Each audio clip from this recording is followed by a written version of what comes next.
साधु सुन्दर सिंहको जीवनी छोटकरीमा साथै परमेश्वरले उहाँलाई दिनुभएको दर्शनहरूको विषयमा उहाँको पुस्तकबाट यहाँ उल्लेख गरिएको छ।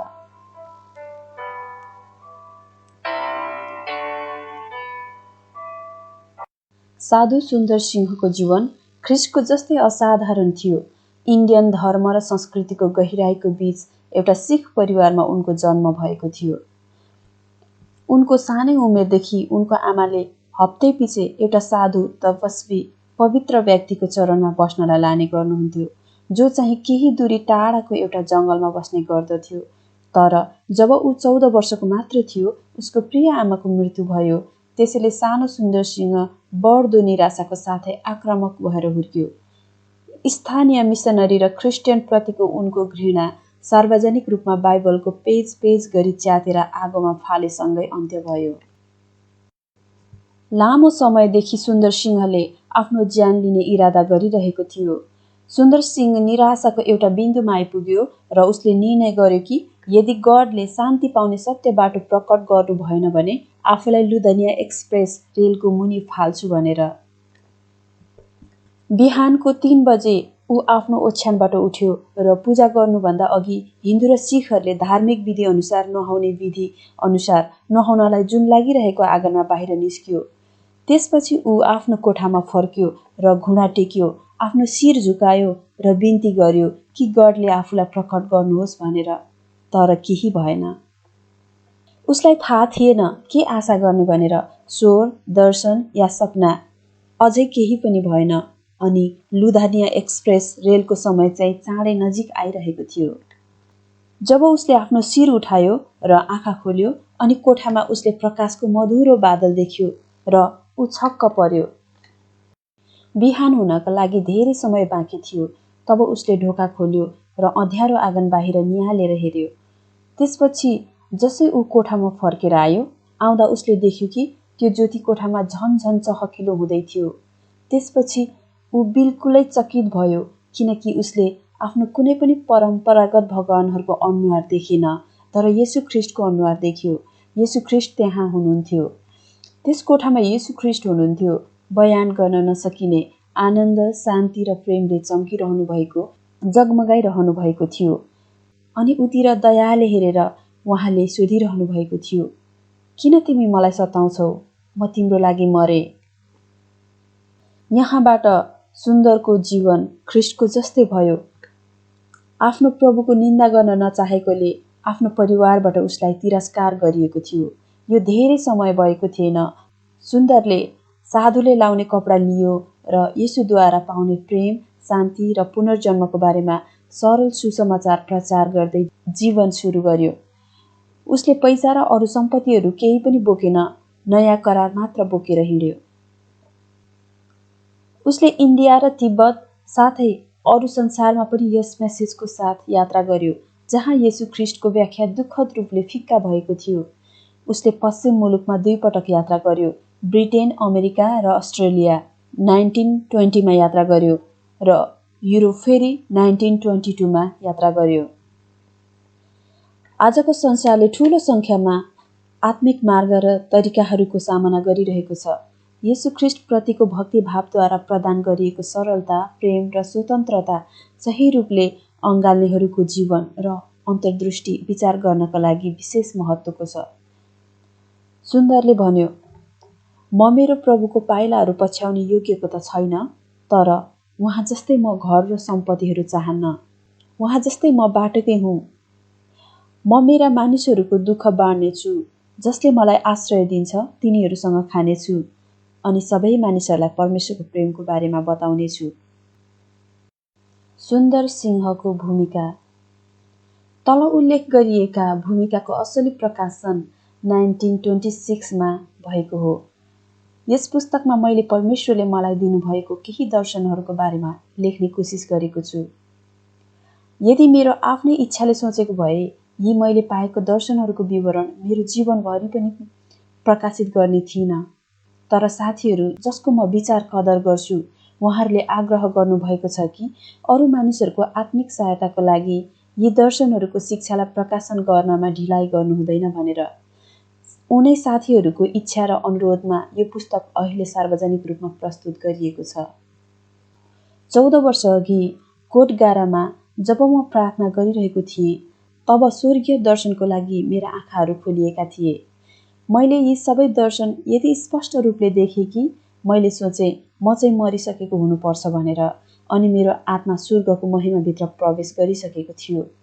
तर बीचको वर्षहरूभरि यी दर्शनहरूले मेरो जीवनलाई सुधार गरिरहेका छन्।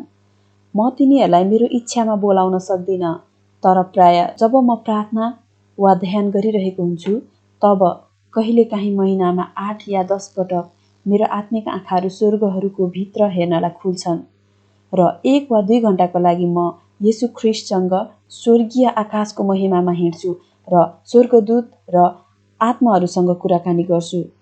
उनीहरूले दिएको मेरो प्रश्नको उत्तरहरूमा धेरै महत्त्वपूर्ण कुराहरू दिएका छन्, जुन मेरो पुस्तकहरूमा अघि नै प्रकाशित भइसकेका छन्। अनि ती आत्मिक भेटघाटको अवर्णनीय उत्साहले मलाई लामो त्यस समयसम्मको लागि तयार गर्छ, जुन समय म सधैँको लागि आनन्द र मुक्तिको सहभागितामा प्रवेश गर्नेछु। कसैलाई लाग्न सक्छ कि यी दर्शनहरू केवल अध्यात्मवादको एक रूप हो, तर म जोड दिएर भन्दछु कि त्यहाँ एउटा अति महत्त्वपूर्ण भिन्नता छ। अध्यात्मवादले अन्धकार बाहिर आत्माहरूबाट सन्देश र सङ्केत उत्पन्न गर्नलाई अनुमान लाउँछ, तर तिनीहरू प्राय धेरै नै अपूर्ण र ज्ञानहीन हुन्छन्। यदि वास्तवमा छल होइन भने तिनीहरूले आफ्नो फलोअर्सहरूलाई सत्यमा लानुको साटो सत्यबाट टाढा लैजान्छन्। अर्कोतर्फ यी दर्शनहरूमा म आत्मिक संसारको महिमाको प्रत्येक विवरण स्पष्ट र सफासँग देख्छु र सन्तहरूसँगको वास्तविक सङ्गतिद्वारा मैले सुधार भएको अनुभव गरेको छु, जो आकर्षक तरिकाले चम्किलो र सुन्दरताले घेरिएको आत्मिक संसारको बीच देखा पर्छ। ती मैले पाएको दर्शनहरू तिनै स्वर्गदूतहरू र सन्तहरूद्वारा हो, जो नदेखिनेबाट आएको, अस्पष्ट टुटेको र छलद्वारा आएको सन्देश होइन, तर मलाई सताइएका समस्याहरूमध्ये केहीको स्पष्ट र तर्कसङ्गत विवरणहरू हुन्।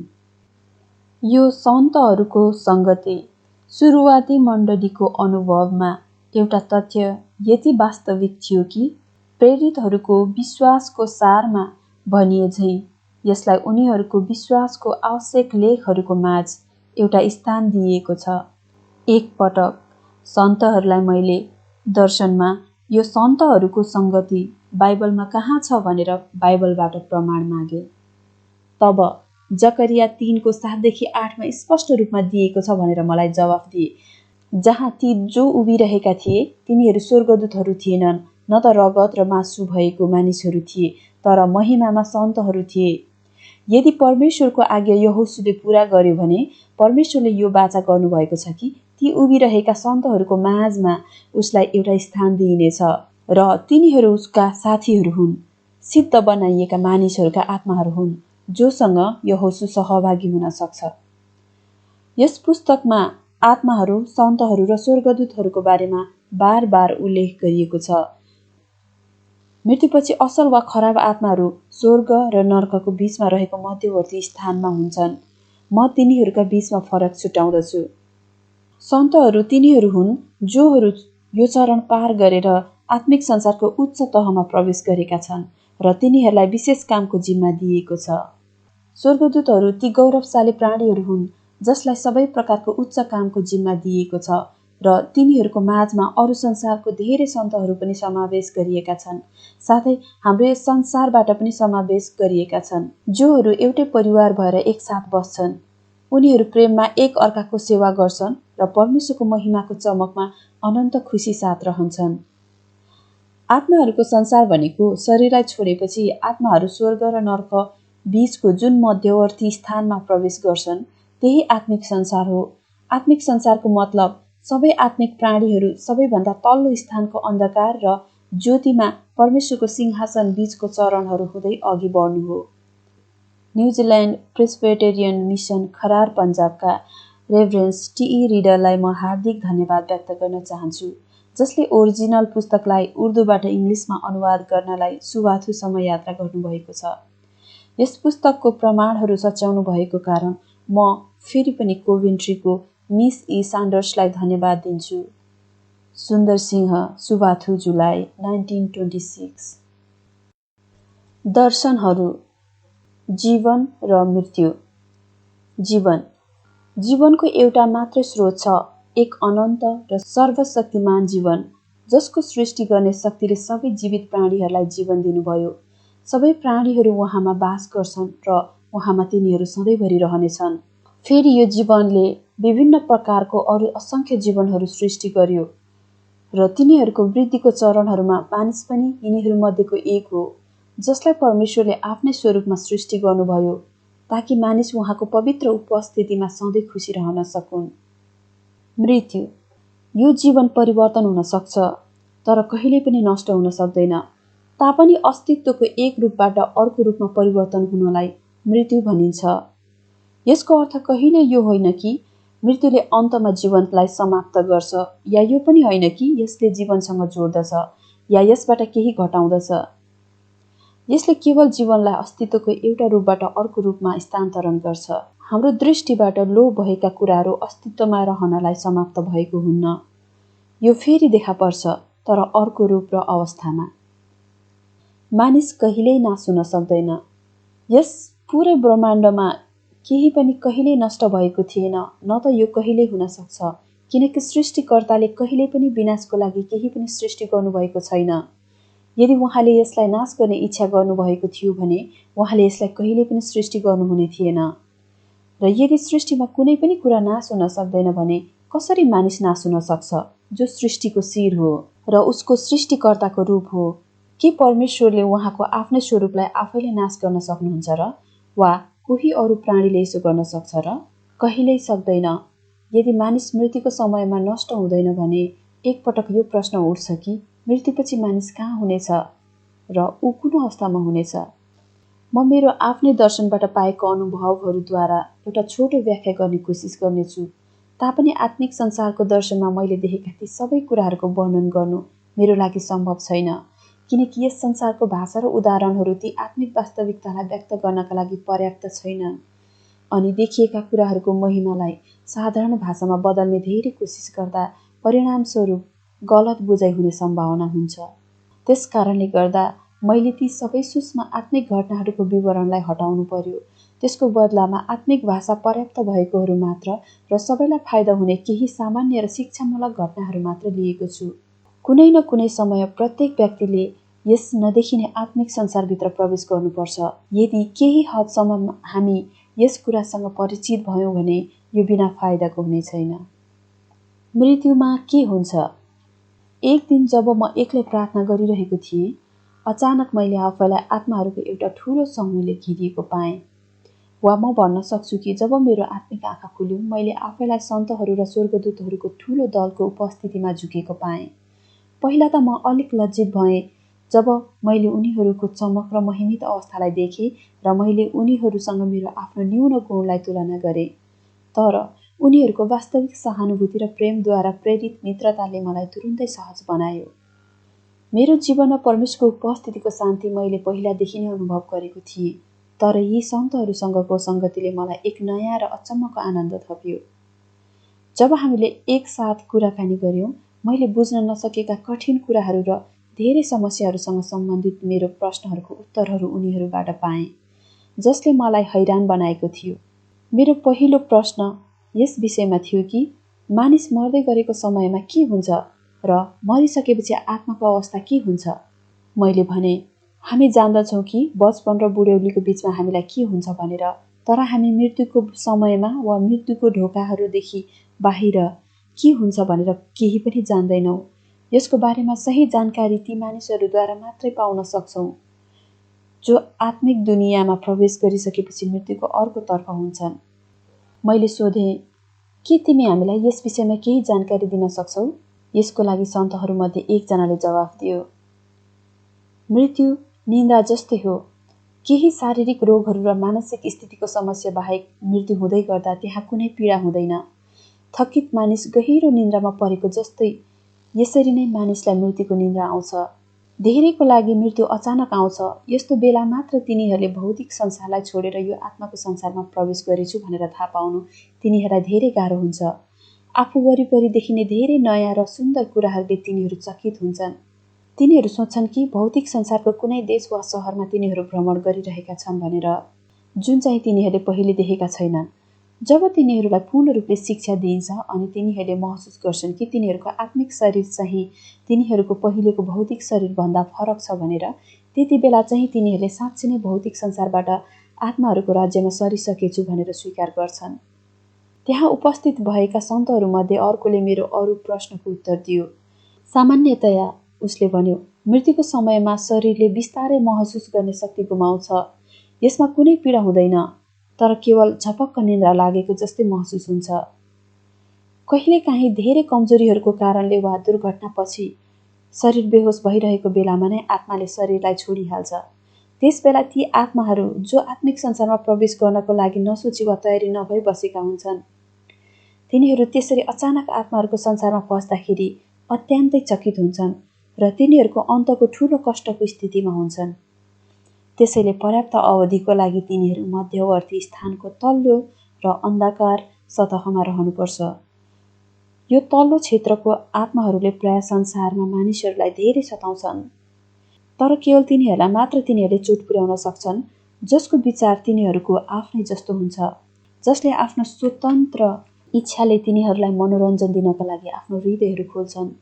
यी दुष्ट आत्माहरू आफै अरू दुष्ट आत्माहरूसँग गठबन्धनमा रहन्छन्।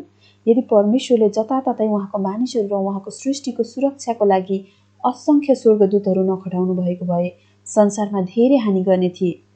उहाँको मानिसहरू र सृष्टिको सुरक्षाको लागि असङ्ख्य स्वर्गदूतहरू खटाउनु भएको हुनाले उहाँको मानिसहरू उहाँको सुरक्षामा सधैँ सुरक्षित रहन्छन्। दुष्ट आत्माहरूले संसारमा तिनीहरूलाई मात्र चोट पुर्याउन सक्छन् जोहरू स्वभावमा तिनीहरू आफै जस्ता हुन्छन्, अनि तिनीहरूले एउटा तोकिएको सीमासम्म मात्र चोट पुर्याउन सक्छन्। वास्तवमा तिनीहरूले धर्मीलाई पनि दुःख दिन सक्छन्, तर परमेश्वरको अनुमति बिना होइन। परमेश्वरले कहिलेकाहीँ शैतान र त्यसका दूतहरूलाई उहाँको मानिसहरूको परीक्षा गर्न र सताउनलाई अनुमति दिनुहुन्छ, ताकि उनीहरू ती परीक्षाबाट अझ बलियो र असल भएर निस्कन सकुन्। जस्तो कि उहाँले शैतानलाई उहाँको सेवक अयुबलाई सताउनका लागि अनुमति दिनुभयो। तर यस्तो प्रकारको परीक्षाद्वारा चाहिँ विश्वासीहरूलाई नोक्सान हुनुको सट्टा लाभ हुन्छ। नजिकै उभिरहेको सन्तहरूमध्ये अर्कोले मेरो प्रश्नको उत्तरमा थप्यो, धेरै मानिसहरू जसले जीवनमा परमेश्वर पाएका छैनन्, उनीहरू जब मर्न लागेर अचेत भएको देखिन्छन्, तर वास्तवमा के हुन्छ भने जब तिनीहरूले दुष्ट आत्माहरूको घृणित र शैतानी अनुहारलाई देख्छन् जो तिनीहरूको नजिक आएका हुन्छन्, तिनीहरू डरले प्यारालाइज्ड र अवाक हुन्छन्। अर्कोतर्फ एउटा विश्वासीको मृत्यु भइरहेको बेला प्राय यसको ठिक विपरीत हुन्छ। ऊ अत्यन्तै खुसी हुन्छ किनकि स्वर्गदूतहरू र सन्तहरूको आत्माहरू उसलाई स्वागत गर्नलाई आइरहेको उसले देख्छ, अनि उसको प्रियजनहरू पनि जो पहिले नै मरिसकेको छ, उनीहरूलाई उसको मृत्युको ओछ्यानमा उपस्थित हुने र उसको आत्मालाई आत्मिक संसारको लागि गाइड गर्ने अनुमति छ। आत्माहरूको संसारमा प्रवेश गर्ने बित्तिकै उसले आफू घरमा भएको महसुस गर्छ। उसको साथीहरू नजिक भएको कारणले मात्र होइन, तर संसारमा हुँदादेखि नै लामो समयदेखि उसले परमेश्वरमा उसको विश्वास र परमेश्वरसँगको सङ्गतिद्वारा आफूलाई त्यो घरको लागि तयार पारेको हुनाले। त्यसपछि चौथो सन्तले थप्यो, संसारबाट मानिसहरूको आत्मालाई गाइड गर्ने काम स्वर्गदूतहरूको हो। सामान्यतया ख्रिस्टले आत्मिक संसारमा प्रत्येक आत्माको आत्मिक वृद्धिको अवस्था अनुसार प्रत्येकलाई फरक नापमा महिमाको स्तर अनुसार आफूलाई प्रकट गर्नुहुन्छ, तर कतिपय अवस्थामा उहाँ आफै पनि आफ्नो सेवकलाई स्वागत गर्नका लागि मृत्युको ओछ्यानमा आउनुहुन्छ र प्रेममा उसको आँसुहरू पुस्नुहुन्छ र उसलाई स्वर्गमा लैजानुहुन्छ। जसरी एउटा बच्चा संसारमा जन्मिँदा उसले आफ्नो आवश्यकताहरूका लागि सबै कुरा प्रदान गरिएको पाउँछ, त्यसरी नै आत्माले पनि आत्मिक संसारमा प्रवेश गर्दा आफ्नो सबै आवश्यकताहरू पूरा गरिएको पाउँछ। आत्माहरूको संसार। एकपटक कुराकानीको क्रममा सन्तहरूले मलाई यो जानकारी दियो, मृत्युपछि प्रत्येक मानिसको आत्मा आत्माहरूको संसारमा प्रवेश गर्नेछ र प्रत्येक व्यक्ति उसको आत्मिक वृद्धिको चरणअनुसार आफ्नै जस्तो विचार र स्वभाव भएको आत्माहरूसँग रहनेछ, कि अन्धकारमा कि त महिमाको ज्योतिमा। हामी निश्चित छौँ कि आत्मिक संसारमा कोही पनि भौतिक शरीरमा प्रवेश गरेको छैन, येशू ख्रिस्ट र केही सन्तहरू बाहेक जसको शरीर महिमित शरीरमा बदलिएको थियो। तर कसै कसैलाई यो प्रदान गरिएको छ कि संसारमा भइरहेको भए तापनि तिनीहरूले आत्माहरूको संसार र स्वर्गलाई देख्न सक्छन्। जस्तो 2 कोरिन्थी 12:2 भनिएको छ, तापनि तिनीहरू आफै भन्न सक्दैनन् कि तिनीहरू स्वर्गमा शरीरमा प्रवेश गरे या आत्मामा। यो कुराकानीपछि ती सन्तहरूले मलाई वरपर लगेर धेरै आश्चर्यजनक कुराहरू र ठाउँहरू देखाए। मैले देखेँ कि चारैतिरबाट हजारौं आत्माहरू लगातार आत्माहरूको संसारमा आइरहेका थिए र ती सबै स्वर्गदूतहरूद्वारा उपस्थित गराइएका थिए। असल मानिसहरूको आत्मा स्वर्गदूतहरू र असल आत्माहरूसँग मात्र थिए, जसले तिनीहरूलाई तिनीहरूको मृत्युको ओछ्यानबाट गाइड गरेर ल्याएका थिए। दुष्ट आत्माहरूलाई तिनीहरूको नजिक आउने अनुमति थिएन, तर ती दुष्ट आत्माहरू टाढा उभिएर हेर्दथे। मैले यो पनि देखेँ कि साँच्चीकै खराबको आत्माहरूसँग त्यहाँ कुनै असल आत्माहरू थिएन, तर तिनीहरूको चारैतिर दुष्ट आत्माहरू थिए, जोहरू तिनीहरूको मृत्युको ओछ्यानबाट तिनीहरूसँगै आएका थिए। त्यसबेला स्वर्गदूतहरूले पनि नजिकै खडा भएर दुष्ट आत्माहरूलाई तिनीहरूको दुष्ट स्वभावद्वारा दुष्टताका लागि स्वतन्त्र भएर खेल्दै तिनीहरूलाई दुःख दिनबाट रोकेका थिए। दुष्ट आत्माहरूले तुरुन्तै ती आत्माहरूलाई झन्डै टाढा अन्धकारतिर लगे, किनकि जब तिनीहरू शरीरमा थिए तिनीहरूले लगातार दुष्ट आत्माहरूलाई दुष्टताको निम्ति आफूलाई बहकाउने अनुमति दिएका थिए र सबै प्रकारको दुष्टतातिर आफूलाई मोहित हुनलाई स्वेच्छाले अनुमति दिएका थिए, किनकि स्वर्गदूतहरूले कुनै पनि प्रकारले कुनै पनि आत्माको ऐच्छिक स्वतन्त्रतामा हस्तक्षेप गर्दैनन्। मैले त्यहाँ धेरै आत्माहरू पनि देखेँ जोहरू भर्खरै आत्माहरूको संसारमा आएका थिए, जोहरू चाहिँ दुवै असल र खराब आत्माहरूद्वारा उपस्थित गराइएका थिए, साथै स्वर्गदूतहरूद्वारा पनि।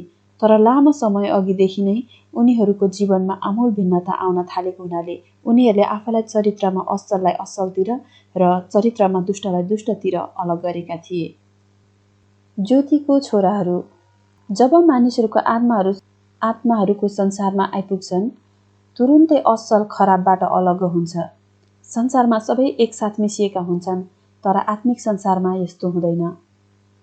मैले धेरैपल्ट देखेको छु कि जब असल मानिसको आत्माहरू ज्योतिको सन्तानहरू आत्माहरूको संसारमा प्रवेश गर्छन्, तिनीहरू सबैभन्दा पहिले क्रिस्टल क्लियर सागरको छोएर पनि महसुस गर्न नसकिने हावा जस्तै पानीमा नुहाउँछन्, अनि यसमा तिनीहरूले तीव्र र उत्साहजनक ताजापन पाउँछन्। यस चमत्कारी पानीभित्र तिनीहरू खुल्ला हावामा झैँ चारैतिर डुल्छन्।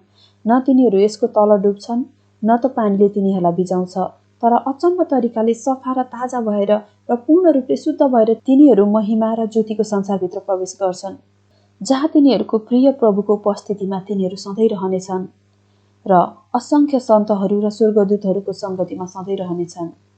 अन्धकारको छोराहरू। यिनीहरू ती मानिसहरूको आत्माबाट कति अलग छन् जसको जीवन खराब छ, र खराबहरूका आत्माहरू सबै प्रकट भएको महिमाको ज्योतिद्वारा कष्टित हुन्छन्। तिनीहरू ज्योतिको सन्तानहरूको साथमा हुँदा बेचैन हुन्छन्। तिनीहरू आफैलाई यस्तो ठाउँहरूमा लुकाउनलाई सङ्घर्ष गर्छन् जहाँ तिनीहरूको अशुद्धता र पापको दाग लागेको तिनीहरूको स्वभावहरू देखिने छैनन्। आत्माहरूको संसारको सबैभन्दा तल्लो र अन्धकार भागबाट कालो र दुर्गन्धित धुवाँ उठ्दछ, र ज्योतिबाट आफैलाई लुकाउने तिनीहरूको कोसिसमा ती अन्धकारका छोराहरू हतारिएर तल झर्छन् र आफैलाई यस अन्धकारभित्र अन्धाधुन्दा फ्याँक्छन्, र यहाँबाट तिनीहरूको पश्चाताप र पीडाको तितो विलापहरू निरन्तर उठिरहेको सुनिन्छ। तर स्वर्ग यति व्यवस्थित छ कि त्यहाँ धुवाँ देखिँदैन, न त स्वर्गमा आत्माहरूले पीडाको विलाप नै सुन्दछन्। जबसम्म स्वर्गमा भएकाहरूमध्ये कसैले कुनै विशेष कारणले ती अन्धकारमा भएका आत्माहरूको खराब दुर्दशालाई हेर्ने इच्छा गर्दैनन्। एउटा बच्चाको मृत्यु। एउटा सानो बच्चा निमोनियाले मर्यो र स्वर्गदूतहरूको एउटा दल उसको आत्माहरूको संसारमा नेतृत्व गर्नलाई आयो। म चाहन्छु कि उसको आमाले त्यो आश्चर्यजनक दृश्य देख्न सकेको भए, अनि रुनुको सट्टामा तिनी आनन्दले गाउने थिइन्, किनकि स्वर्गदूतहरूले सानो बच्चाको ख्याल यसरी राख्छन् कि त्यस्तो माया र केयर कुनै पनि आमाले कहिल्यै पनि देखाउन सक्दैन। मैले स्वर्गदूतहरूमध्ये एकजनाले अर्कोलाई भनेको सुने, हेर कसरी त्यो बच्चाको आमा यो छोटो र अस्थायी बिछोडमा रुन्छिन्। केही वर्षमै तिनी फेरि उनको बच्चासँग खुसी हुनेछिन्। त्यसपछि स्वर्गदूतहरूले त्यो बच्चाको आत्मालाई स्वर्गको सुन्दर र ज्योतिले भरिएको भागमा लग्यो, जुन चाहिँ बच्चाहरूको लागि छुट्याएको छ। जहाँ स्वर्गदूतहरूले उनीहरूको हेरचाह गर्दछन् र सबै स्वर्गीय ज्ञानमा तिनीहरूलाई सिकाउँछन्, जबसम्म ती साना बच्चाहरू स्वर्गदूतहरू जस्तै हुँदैनन्।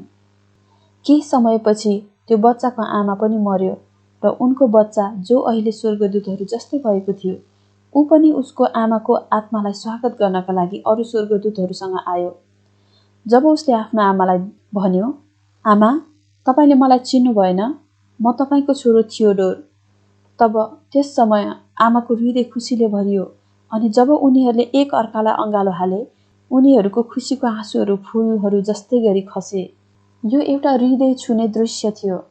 अनि जब उनीहरू एकसाथ हिँड्दै गए, उसले उनीहरूको वरपर भएको कुराहरू आमालाई देखाउँदै बुझाउँदै गयो र आमाले मध्यवर्ती स्थानमा बस्नुपर्ने तोकिएको समयावधिभरि ऊ आफ्ना आमासँग नै रह्यो र जब त्यस संसारमा शिक्षाको लागि आवश्यक अवधि पूरा भयो, उसले आमालाई आफूसँग उच्च तहमा लग्यो जहाँ ऊ आफू बस्दथ्यो। त्यहाँ सबैतिर आश्चर्यजनक र हर्षित वातावरण थियो र त्यहाँ गन्न नसकिने मानिसहरूको आत्माहरू थिए, जोहरूले संसारमा ख्रीष्टको खातिर सबै प्रकारको कष्टहरू भोगेका थिए र अन्तमा आदरको यस महिमित स्थानमा उठाइएका थिए। चारैतिर तुलना गर्न नसकिने अत्यन्तै सुन्दर पहाडहरू, छहराहरू र सुन्दर प्राकृतिक दृश्यहरू थिए र बगैँचाहरूमा सबै प्रकारको गुलियो फलहरू र सुन्दर फुलहरू प्रशस्तै थिए। हृदयले चाह गर्न सक्ने सबै कुरा त्यहाँ थियो। त्यसपछि उसले आफ्नो आमालाई भन्यो, संसारमा जुन चाहिँ यो वास्तविक संसारको मधुरो प्रतिबिम्ब हो, हाम्रो प्रियजनहरू हामी माथि शोक गरिरहन्छन्, तर मलाई भन्नुहोस्, के यो मृत्यु हो या वास्तविक जीवन जसको लागि प्रत्येक हृदयले तृष्णा गर्छ? आमाले भन्नुभयो, छोरा, यो चाहिँ साँचो जीवन हो। यदि मैले संसारमा हुँदा स्वर्गको बारेमा पुरै सत्य थाहा पाएको भए म कहिल्यै पनि तिम्रो मृत्युमाथि शोक गर्ने थिइनँ। दुःखको कुरा यो छ, ती संसारमा हुनेहरू यति अन्धा छन् यस तथ्यको बावजुद पनि कि ख्रीष्टले महिमाको यस राज्यको विषयमा पुरा स्पष्ट रूपले व्याख्या गर्नुभएको छ र सुसमाचारहरूले पनि बारम्बार पिताको यस अनन्त राज्यको बारेमा बताउँदछन्। तर अनजान मानिसहरू मात्र होइन, तर धेरै ज्ञान पाएका विश्वासीहरू पनि अझै यस महिमाबाट पूर्ण रूपले अनभिज्ञ छन्। परमेश्वरले सबैलाई यस ठाउँको अनन्त आनन्दभित्र प्रवेश गर्नका लागि अनुमति दिनुभएको होस्। एउटा दार्शनिकको मृत्यु। एउटा जर्मन दार्शनिकको आत्माहरूको संसारभित्र प्रवेश गर्यो र आत्माको संसारको अतुलनीय महिमा र त्यहाँको मानिसहरूको असीमित खुसी टाढाबाट देखियो। उसले जे देखेको थियो त्यसबाट ऊ खुसी भएको थियो, तर उसको जिद्दी बौद्धिकता यसभित्र प्रवेश गर्ने बाटोमा र यहाँको खुसीको आनन्द लिने बाटोमा खडा थियो। अनि यो वास्तविक थियो भनेर स्वीकार गर्नुको साटो उसले आफैसँग यसरी बहस गर्यो, जो म यी सबै देख्दैछु त्यहाँ कुनै शङ्का छैन, तर के प्रमाण छ कि त्यहाँ यसको वस्तुगत अस्तित्व छ भनेर, र यो मेरो मनको कुनै भ्रम होइन भनेर। सबै यो दृश्यको सुरुदेखि अन्त्यसम्म म तर्क, दर्शन र विज्ञानद्वारा परीक्षण गर्नेछु र त्यसपछि मात्र म मान्नेछु कि यसको आफ्नै वास्तविकता छ र कुनै भ्रम होइन भनेर। त्यसपछि स्वर्गदूतहरूले उसलाई उत्तर दियो, तिम्रो यो बोलीबाट स्पष्ट हुन्छ कि तिम्रो बौद्धिकताले तिम्रो सम्पूर्ण स्वभावलाई नै बङ्गाइदिएको छ। आत्मिक रूपले आत्मिक संसार हेर्नका लागि शारीरिक आँखाको जरुरत पर्दैन, त्यसैले यसको वास्तविकता बुझ्नलाई आत्मिक समझको आवश्यक छ र तर्क र दर्शन मूल सिद्धान्तमा रहेर बौद्धिक अभ्यासबाट बुझ्न सकिँदैन। भौतिक तथ्यहरूसँग सम्झौता गर्ने तिम्रो विज्ञान तिम्रो शारीरिक खप्पर र मस्तिष्कसँगै संसारमा पछि छोडिसकेको छ। यहाँ आत्मिक ज्ञान मात्र उपयोगी छ, जुन चाहिँ परमेश्वरको डर र प्रेमबाट उत्पन्न हुन्छ। त्यसपछि स्वर्गदूतहरूमध्ये एकजनाले अर्कोलाई भन्यो, यो कति दुःखको कुरा छ कि हाम्रो परमेश्वरको यो अमूल्य वचन मानिसहरूले बिर्सन्छन्। साँच्चै म तिमीहरूलाई भन्दछु, मन परिवर्तन भएर तिमीहरू साना बालकहरू जस्ता भएनौ भने कहिल्यै स्वर्गको राज्यमा पस्ने छैनौ।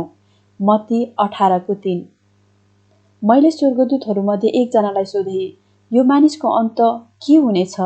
अनि उसले उत्तर दियो, यदि यो मानिसको जीवन पूर्ण रूपले खराब थियो भने ऊ एकै पटकमा अन्धकारको आत्माहरूसँग सामेल हुने थियो, तर ऊ नैतिक भावना बिनाको मानिस होइन, त्यसैले ऊ लामो समयसम्मको लागि मध्यवर्ती स्थानको तल्लो भागको मधुरो प्रकाशमा अन्धा झैँ वरिपरि भड्किरहनेछ र उसको मूर्खताद्वारा थाकेर पश्चाताप नगरेसम्म उसको दार्शनिक टाउकोलाई ठोकिरहनेछ।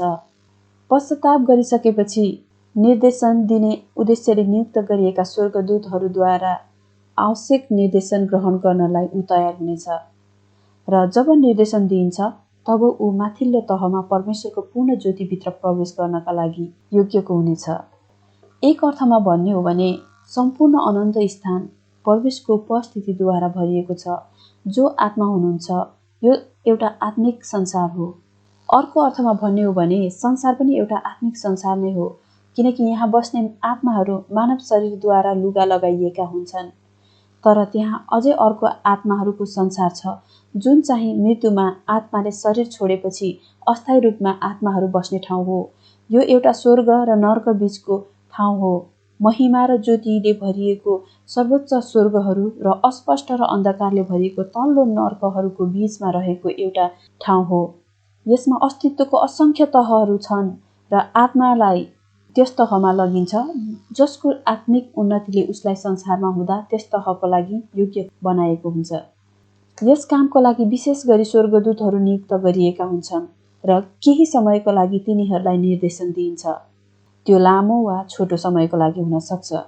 त्यसपछि ती आत्माहरू आआफ्नो समुदायमा मिल्न जान्छन्। असल आत्माहरू धेरै ज्योतिको समुदायमा र खराब आत्माहरू धेरै अन्धकारको समुदायमा, जसको स्वभाव र विचार तिनीहरूको आफ्नै जस्तो हुन्छ। नदेखिने सहायता। हाम्रो आफन्तहरू र प्रियजनहरू र कहिलेकाहीँ सन्तहरू पनि हामीलाई सहायता गर्न र रक्षा गर्नलाई नदेखिने संसारबाट प्रायः जसो आउने गर्छन्। तर स्वर्गदूतहरूले भने सधैँ नै सहायता र सुरक्षा गर्छन्। तर विशेष खाँचो परेको कुनै समय बाहेक कहिल्यै पनि उनीहरूले हाम्रो सामु आफूलाई प्रकट गर्ने अनुमति पाएका छैनन्।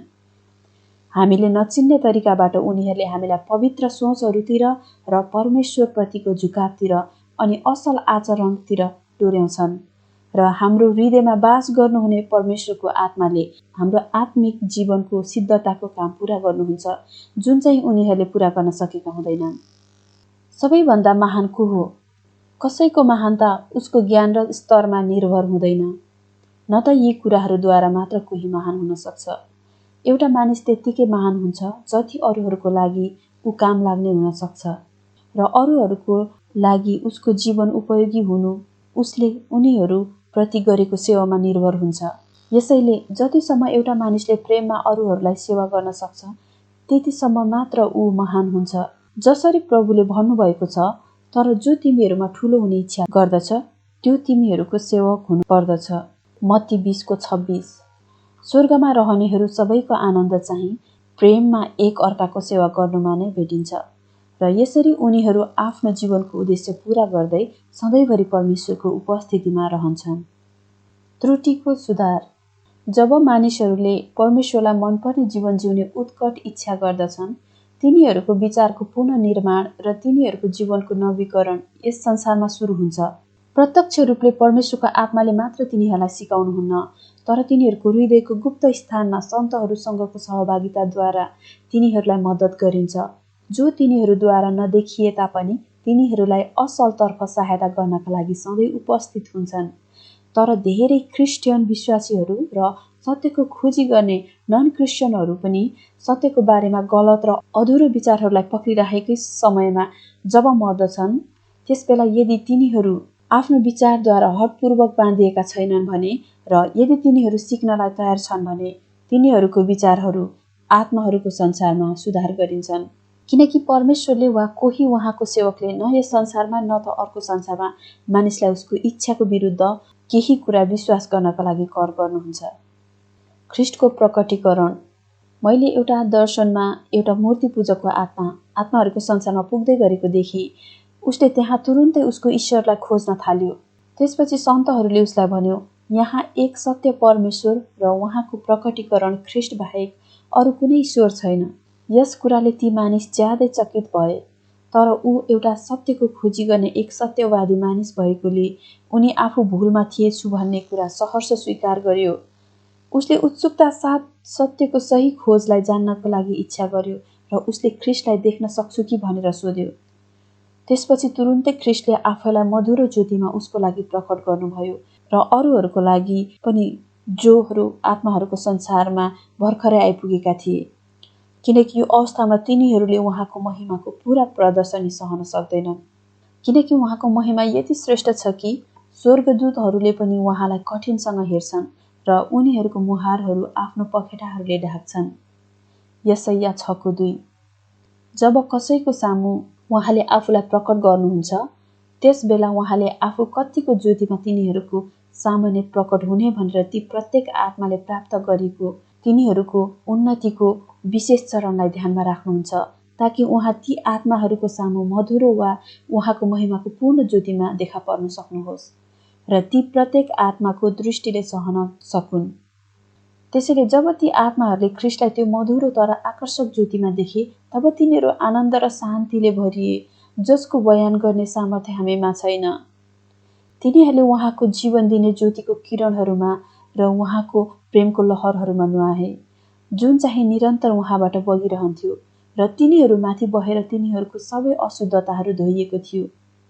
त्यसपछि तिनीहरूको सम्पूर्ण हृदयले उहाँलाई साँचो रूपले स्वीकार गरे र तिनीहरू निको पारिए अनि नम्रतापूर्वक उहाँको सामु झुकेर आराधना गरे, साथै धन्यवाद र प्रशंसा उहाँलाई चढाए। ती सन्तहरूमध्ये सबैजना जोहरू तिनीहरूलाई सिकाउनका लागि नियुक्त गरिएका थिए, तिनीहरू पनि उनीहरूमाथि आनन्दित भए। एकजना मजदुर र एक शङ्का गर्ने मानिस। एक पटक दर्शनमा मैले एउटा श्रमिक मानिसको आत्माहरूको संसारमा आइपुगेको देखेँ। ऊ ठूलो कष्टमा थियो, किनकि उसले आफ्नो जीवनभरि आफ्नो दैनिक भोजन कमाउनु बाहेक कुनै कुरा पनि सोचेको थिएन। परमेश्वरको बारेमा वा आत्मिक कुराहरूको बारेमा सोच्नको लागि उसलाई फुर्सद थिएन। ऊ धेरै व्यस्त थियो। त्यो मानिस मरेको समयमै अर्को मानिस पनि मरेको थियो, जो चाहिँ एउटा शङ्कालु व्यक्ति थियो। उसको विचारमा ऊ जिद्दी थियो। ती दुवैजनालाई आत्माहरूको संसारमा धेरै तल अन्धकारको ठाउँमा धेरै लामो समय अवधिको लागि रहनलाई आदेश दिइयो। यसमा पीडाले तिनीहरू मद्दतको लागि चिच्याउन लागे। सन्तहरू र स्वर्गदूतहरू प्रेम र सहानुभूतिद्वारा उनीहरूलाई सिकाउन गए, ताकि तिनीहरूले जान्न सकुन् महिमा र ज्योतिको राज्यको सदस्य कसरी बन्न सकिन्छ भनेर। तर तिनीहरूको कष्टको बावजुद पनि अरू धेरै आत्माहरू जस्तै तिनीहरू पनि आफ्नो अँध्यारो वासस्थानमै रहन रुचाए, किनकि पापले तिनीहरूको पुरै चरित्र र स्वभाव यति बिगारेको थियो कि तिनीहरूले सबै कुरालाई शङ्का गर्थे। यहाँसम्म कि तिनीहरूले स्वर्गदूतहरूमाथि पनि शङ्का गर्न लागे, जो तिनीहरूलाई मद्दत गर्न आएका थिए। जब मैले यो देखेँ, तब म सोचमा परेँ कि तिनीहरूको अन्त्य के हुनेछ भनेर। तर जब मैले सोधेँ, सन्तहरूमध्ये एकजना सन्तद्वारा यति मात्र उत्तर पाएँ, जसले भन्यो, परमेश्वरले तिनीहरूमाथि दया गर्नुभएको होस्। हामी यसबाट मानिसको भ्रष्ट भएको स्वभावको कुरूपताबाट एउटा अनुमान लगाउन सक्छौँ कि यदि अर्काको बारेमा एउटा नराम्रो खबर वरपर फैलियो भने, यदि त्यो झुटो नै भए तापनि जो मानिसको दृष्टिकोण पापद्वारा बिग्रिएको छ, उसले तुरुन्तै यसलाई सत्य भनेर स्वीकार गर्छ। यदि अर्कोतर्फ उसले एउटा असल र पूर्ण रूपले सत्य खबर पायो भने, उदाहरणको लागि यस्तो अनि उस्तो मानिस एक भक्त मानिस हो, जसले यो वा त्यो काम परमेश्वरको महिमाको लागि र उसको साथीहरूको भलाइको लागि गरेको छ भनेर, त्यसपछि बिना हिचकिचाहट त्यो सुन्ने मानिसले भन्नेछ, यो सबै झुट हो। फलानु व्यक्तिको यी सबैको पछाडि उसको आफ्नै केही उद्देश्य हुनुपर्छ। यदि हामीले त्यस्तो मानिसलाई सोध्यौँ भने कि कसरी ऊ जान्दछ त्यो अघिल्लो खबर सत्य हो र पछिको चाहिँ झुटो हो भनेर, उसले यसको के प्रमाण दिन सक्छ? त्यसबेला उसँग अगाडि राख्नका लागि अलिकति पनि प्रमाण हुने छैन। मनको यस प्रकारको एटिट्युडबाट हामी सबै कुरा सिक्न सक्छौँ कि यदि उसको मन दुष्टताद्वारा भ्रष्ट भएको छ भने उसले नराम्रो खबरहरूलाई विश्वास गर्दछ, किनकि ती नराम्रो खबरहरू उसको दुष्ट स्वभावसँग मिल्छन् अनि उसलाई लाग्छ कि असल खबरहरू चाहिँ झुटो हो भनेर, किनकि तिनीहरू उसको हृदयको दुष्टतासँग मिल्दैनन्। स्वभावैले एउटा असल मानिसको एटिट्युड यसको विपरीत हुन्छ। ऊ सजिलैसित खराब समाचारलाई शङ्का गर्न र असल समाचारलाई विश्वास गर्न तयार हुन्छ, किनकि यो एटिट्युड उसको स्वभावको असलपनमा उत्तम रूपले फिट हुन्छ। यस संसारमा जो मानिसहरू परमेश्वरको इच्छाको विपरीत तिनीहरूको जीवन जिउँछन्, तिनीहरूको हृदयले न यस संसारमा विश्राम पाउँछन् न त आउने संसारमा नै, अनि आत्माहरूको संसारमा प्रवेश गर्दा तिनीहरू बेचैन र पीडामा हुनेछन्। तर यस संसारमा जो मानिसहरू परमेश्वरको इच्छा अनुसार चल्दछन् तिनीहरू अर्को संसारमा प्रवेश गर्दा शान्तिमा रहनेछन् र बयान गर्न नसकिने आनन्दले भरिनेछन्, किनभने यहाँ तिनीहरूको अनन्त घर छ, तिनीहरूको पिताको राज्य छ। पापीहरूको न्याय। धेरै मानिसहरूको विचार छ कि यदि तिनीहरूले गोप्य रूपमा पाप गर्यो भने कसैले पनि यसको बारेमा कहिल्यै थाहा पाउने छैन भनेर। तर कुनै पनि पाप सधैँको लागि लुकिरहनलाई पूर्ण रूपले असम्भव छ। कुनै न कुनै समयमा यो निश्चय नै थाहा हुनेछ र पापीले पाउनुपर्ने सजाय पनि पाउनेछ। साथै असल र सत्य कुरा पनि कहिल्यै लुक्न सक्दैन।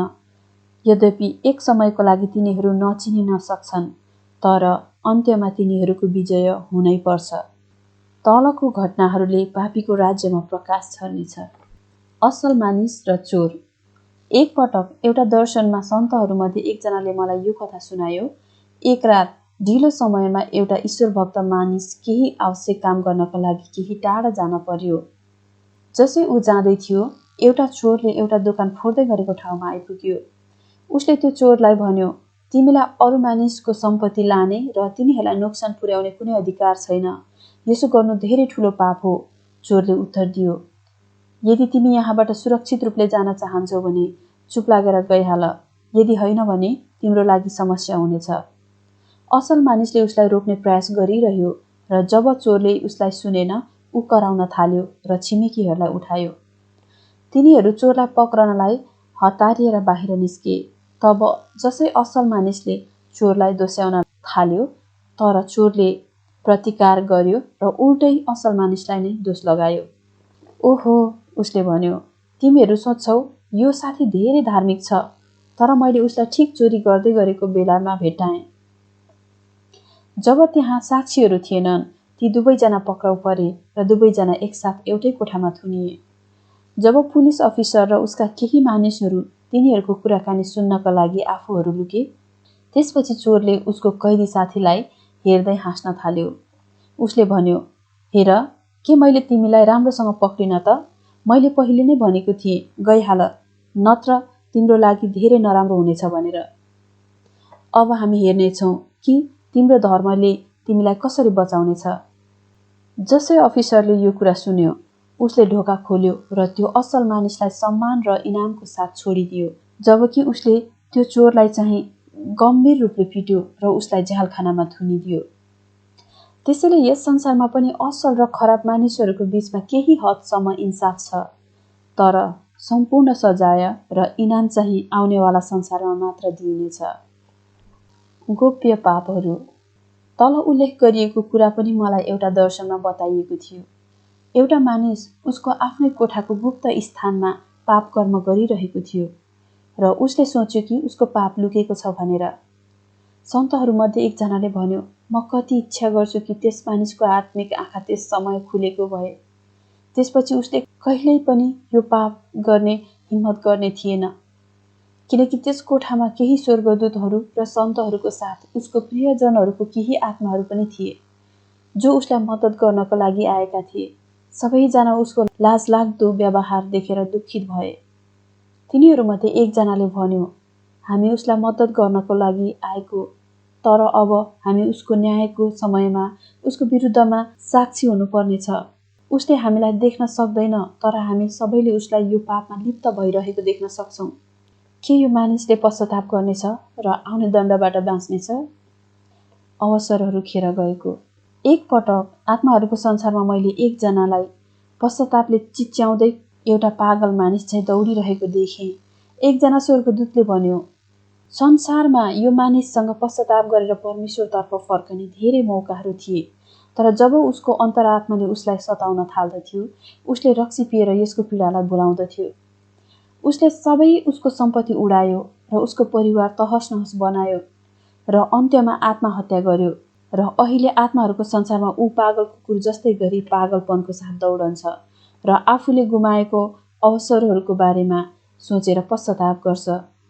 हामी सबै उसलाई मद्दत गर्नका लागि तयार छौँ, तर उसको आफ्नै भ्रष्ट भएको स्वभावले उसलाई पश्चाताप गर्नदेखि रोक्छ। किनकि पापले उसको हृदय कठोर बनाइदिएको छ। तर पनि उसको पापको सम्झना चाहिँ उसको लागि सधैँ ताजा छ। संसारमा हुँदा उसको अन्तस्करणको आवाजबाट आफैलाई भुलाउनका लागि उसले रक्सी पिउँदथ्यो। तर यहाँ केही पनि ढाक्नलाई सम्भव छैन। अहिले उसको आत्मा यति नाङ्गो छ कि ऊ आफैले र आत्मिक संसारमा बस्ने सबैले उसको पापमय जीवनलाई देख्न सक्छन्। उसले आफैलाई अरू दुष्ट आत्माहरूसँग अन्धकारमा लुकाउन बाहेक उसको पापले कठोर बनाएको अवस्थामा उसको लागि अरू कुनै उपाय सम्भव छैन। यसरी केही हदसम्म ऊ ज्योतिको यातनाबाट बाँच्न सक्छ। एकजना खराब मानिसलाई स्वर्गमा प्रवेश गर्नका लागि अनुमति दिएको। एकपटक मेरो उपस्थितिमा खराब जीवन भएको एकजना मानिस मृत्युद्वारा आत्माहरूको संसारमा प्रवेश गर्यो। जब स्वर्गदूतहरू र सन्तहरूले उसलाई मद्दत गर्ने इच्छा गर्यो, उसले तुरुन्तै तिनीहरूलाई श्राप अनि गाली दिन थाल्यो र भन्यो, परमेश्वर पूर्ण रूपले अन्यायी हुनुहुन्छ। उहाँले स्वर्ग तिमीहरू जस्ता चाप्लुसी गर्ने नोकरहरूको लागि तयार पार्नु भएको छ र बाँकी मानिस जातिलाई चाहिँ नर्कमा फालिदिनुहुन्छ। अझ तिमीहरू उहाँलाई प्रेम भन्छौ?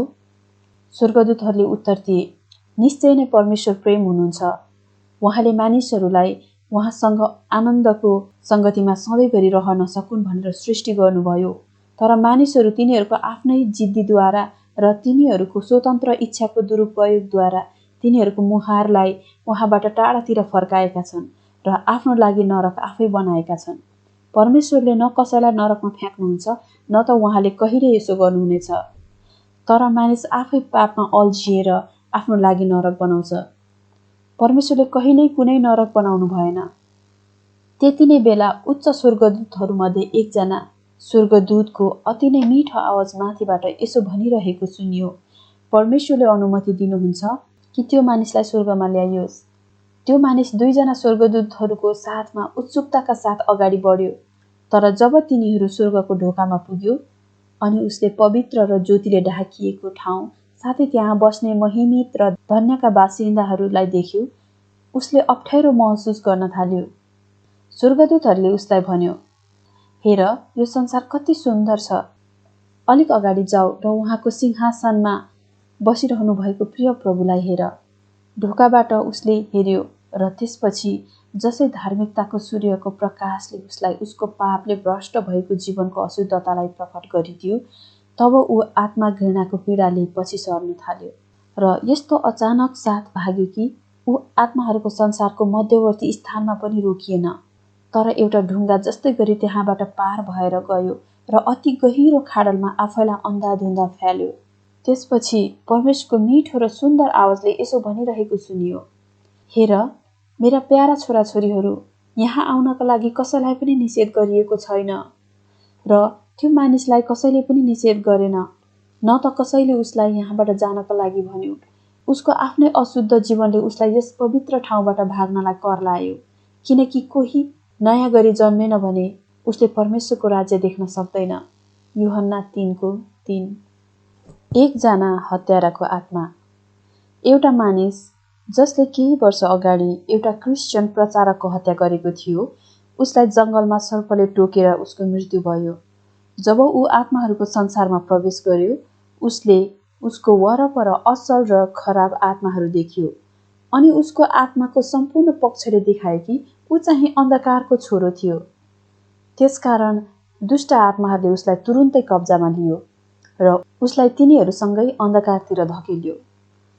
सन्तहरूमध्ये एकजनाले भन्यो, उसले परमेश्वरको जनलाई आफ्नो रिसको विषले मार्यो अनि अहिले आफू सर्पको विषद्वारा मारियो। त्यो प्राचीन सर्प शैतानले यो मानिसको माध्यमद्वारा एउटा निर्दोष मानिसलाई मार्यो। अहिले अर्को सर्पको माध्यमद्वारा जो चाहिँ त्यो आफू जस्तै छ त्यसले यो मानिसलाई मारेको छ, किनकि त्यो त सुरुदेखि नै हत्यारा थियो। यूहन्ना 8:44। अनि हत्या भएको मानिसको आत्मा। जब उसलाई लगिँदै थियो, असल आत्माहरूको बीचबाट एकजनाले जो उसलाई मद्दत गर्नका लागि आएको थियो, उसले भन्यो, मैले तिमीलाई मेरो सम्पूर्ण हृदयले क्षमा गरिसकेको छु। अहिले म तिमीलाई मद्दत गर्नको लागि केही गर्न सक्छु? हत्याराले उसलाई एकै पटकमा उही मानिस भनेर चिनिहाल्यो जसलाई उसले आफूले केही वर्ष अघि मारेको थियो। लाज र डरले भुत्तुकै भएर ऊ त्यो मानिसको सामु घोप्टो पर्यो अनि एकाएक दुष्ट आत्माहरू ठूलो स्वरले चिल्लाउन थाल्यो। तर केही दूरीमा उभिरहेका स्वर्गदूतहरूले तिनीहरूलाई हप्काएर चुप गराए। त्यसपछि हत्याराले त्यो मानिसलाई भन्यो जसलाई उसले मारेको थियो, म कति इच्छा गर्छु कि संसारमा तिम्रो निस्वार्थ र प्रेमिलो जीवन मैले अहिले देखेको जस्तै गरी देख्न सकेको भए। म पश्चाताप गर्छु कि मेरो अन्धोपनले र तिम्रो वास्तविक आत्मिक जीवन तिम्रो शरीरद्वारा ढाकिएको हुनाले मैले तिम्रो जीवनको भित्री सुन्दरता देख्न सकिनँ। साथै तिमीलाई मारेर मैले धेरै मानिसहरूलाई भलाइ र आशिषहरूद्वारा वञ्चित गराएँ, जुन चाहिँ तिमीले मानिसहरूलाई दिने थियौ। अहिले म परमेश्वरको नजरमा सधैँको लागि एउटा पापी हुँ र म पूर्ण रूपमा मेरो सजाय पाउने योग्यको छु। अब म के गर्न सक्छु मलाई थाहा छैन। म आफैलाई कुनै अँध्यारो गुफामा लुकाउन बाहेक, किनकि म यो ज्योतिलाई सहन सक्दिनँ। यसमा मलाई मेरो आफ्नै हृदयले मात्र दुखी बनाउँदैन, तर सबैले मेरो पापमय जीवनको प्रत्येक विवरणहरू देख्न सक्छन्। यसको लागि त्यो हत्या भएको मानिसले जवाफ दियो, तिमीले साँच्चीकै पश्चाताप गर्नुपर्छ र परमेश्वरतिर फर्कनुपर्छ। यदि तिमीले यसो गर्यौ भने त्यहाँ आशा छ कि परमेश्वरको थुमाले तिमीलाई उहाँको आफ्नै रगतले धुनुहुनेछ र तिमीलाई नयाँ जीवन दिनुहुनेछ, ताकि तिमी स्वर्गमा हामीहरूसँग बस्न सक्नेछौ र नरकको पीडाबाट बाँच्नेछौ। तब हत्याराले जवाफमा भन्यो, यहाँ मलाई मेरो पापहरूको कन्फेस गर्नका लागि कुनै जरुरी छैन, किनकि ती पापहरू सबैको लागि खुल्ला छन्। संसारमा म तिनीहरूलाई लुकाउन सक्थेँ, तर यहाँ सक्दिनँ। म तिमी जस्तै सन्तहरूसँग स्वर्गमा बस्न चाहन्छु, तर जब म आत्माहरूको संसारमा आफै प्रकट हुने मधुरो प्रकाशलाई सहन सक्दिनँ भने त्यो प्रकाशले भरिएको ठाउँको तेजिलो चमक र महिमामा मेरो अवस्था के होला। मेरो सबैभन्दा ठूलो बाधा यो छ कि मेरो पापहरूद्वारा मेरो विवेक यति बोधो र कठोर भएको छ कि मेरो स्वभावले मलाई परमेश्वर र पश्चातापतिर झुकाउँदैन। मलाई लाग्छ कि ममा पश्चाताप गर्ने कुनै शक्ति नै छैन। अब यसको लागि केही छैन, तर म यहाँबाट सधैँको लागि निकालिनेछु। हाय मेरो दुखी अवस्थाको लागि। जसै उसले यसो भन्यो, ऊ डरले भयभीत भएर भुइँमा लड्यो र उसको साथी दुष्ट आत्माहरूले उसलाई अन्धकारभित्र घिसार्दै लगे। त्यसपछि स्वर्गदूतहरूमध्ये एकजनाले भन्यो, हेर, दण्डको सजाय सुनाउनका लागि कसैलाई आवश्यक छैन। कुनै पनि पापीको आफ्नै जीवनले उसलाई दोषी साबित गर्छ। उसलाई भन्नु वा उसको विरुद्धमा साक्षीहरूलाई अगाडि राख्नु आवश्यक पर्दैन। केही हदसम्म संसारमा हुँदा नै प्रत्येक पापीको हृदयमा दण्ड सुरु हुन्छ, तर यहाँ तिनीहरूले यसको पूरा असर महसुस गर्छन्। र यहाँ परमेश्वरको व्यवस्थापन यस्तो छ कि बाख्राहरू र भेडा अर्थात् पापीहरू र धर्मी, तिनीहरूको आआफ्नै तालमेलमा तिनीहरू अलग हुन्छन्। परमेश्वरले मानिसलाई ज्योतिमा बस्नलाई सृष्टि गर्नुभयो, जसमा उसको आत्मिक स्वास्थ्य र आनन्द सधैँको लागि स्थायी बनाइएका छन्। त्यसैले मानिस नरकको अन्धकारमा खुसी हुन सक्दैन, न त उसको पापले दूषित गराएको जीवनको कारण ऊ ज्योतिमा खुसी हुन सक्छ। त्यसैले पापी जहाँसुकै गए तापनि उसले आफैलाई नरकमा भएको पाउँछ, तर पापबाट मुक्त भएको धर्मीको अवस्था यसको कति विपरीत छ। ऊ जहाँ गए तापनि आफूलाई स्वर्गमा भएको पाउँछ। एकजना झुटा मानिसको आत्मा। संसारमा एकजना मानिसको झुट बोल्ने यति आदत भएको थियो कि यो चाहिँ उसको लागि दोस्रो स्वभाव नै भएको थियो। जब ऊ मर्यो र आत्माहरूको संसारमा प्रवेश गर्यो, उसले सधैँ झैँ झुट बोल्ने कोसिस गर्यो, तर ऊ धेरै लज्जित भयो, किनकि ऊ बोल्नुभन्दा अगाडि नै उसको विचारहरू सबैलाई थाहा भइसकेको थियो। त्यहाँ कोही पनि ढोंगी हुन सक्दैन, किनकि त्यहाँ कुनै पनि हृदयको विचार लुकिरहन सक्दैन। जसै आत्माले शरीर छोड्दछ, शरीरको सबै पापको छाप पनि आत्मामा लैजान्छ र स्वर्गको ज्योतिमा यसको सबै नग्नतामा जब यो खडा हुन्छ, तब सबैले यसको पाप देख्न सक्छन् र यसको धेरै सदस्यहरू यसको विरुद्ध साक्षीहरू हुन्छन्। ख्रिस्टको रगतले बाहेक त्यो पापको दाग केहीले पनि मेटाउन सक्दैन। जब त्यो मानिस संसारमा थियो, उसले नियमित रूपले सहीलाई गलतमा र गलतलाई सहीमा मोड्ने कोसिस गर्यो, तर उसको शारीरिक मृत्युपछि उसले सिक्यो कि सत्यलाई असत्यमा मोड्नलाई कहिल्यै सम्भव छैन र कहिल्यै पनि हुन सक्दैन। त्यो जसले झुट बोल्छ उसले अरू कसैलाई होइन, तर आफैलाई हानि पुर्याउँछ र धोका दिन्छ। त्यसैले झुट बोलेर यो मानिसले सत्यको भित्री धारणालाई नै मारिदिएको थियो। जुन चाहिँ उसँग एकपटक थियो। मैले उसलाई यस्तो देखेँ कि ऊ आफ्नै धोखामा निस्कनै नसक्ने गरी अल्झिएको थियो। उसले उसको मुहार माथिबाट आउने ज्योतिदेखि टाढातिर फर्कायो र हतारिएर धेरै तल अन्धकारमा गयो, जहाँ उसको झुट बोल्ने घिनलाग्दो प्रेमलाई कसैले पनि देख्न सक्दैनथे। ती आत्माहरू बाहेक जोहरू स्वभावमा ऊ आफै जस्ता थिए, किनकि सत्य सधैँ सत्य हुन्छ र सत्य आफैले त्यस मानिसलाई उसको झुटापनको सजाय दियो र उसलाई एउटा झुटाको रूपमा दोषी ठहरायो। व्यभिचारीको आत्मा। मैले एउटा व्यभिचारी मानिस देखेँ जो भर्खरै आत्माहरूको संसारमा आइपुगेको थियो। तिर्खाले ग्रस्त भएको मानिसको जस्तै उसको जिब्रो बाहिर झुन्डिराखेको थियो। उसको नाकको प्वालहरू फैलिएको थियो र उसभित्र एक प्रकारको आगो जलेको जस्तै गरी उसले आफ्नो पाखुरालाई हिर्काउँदथ्यो।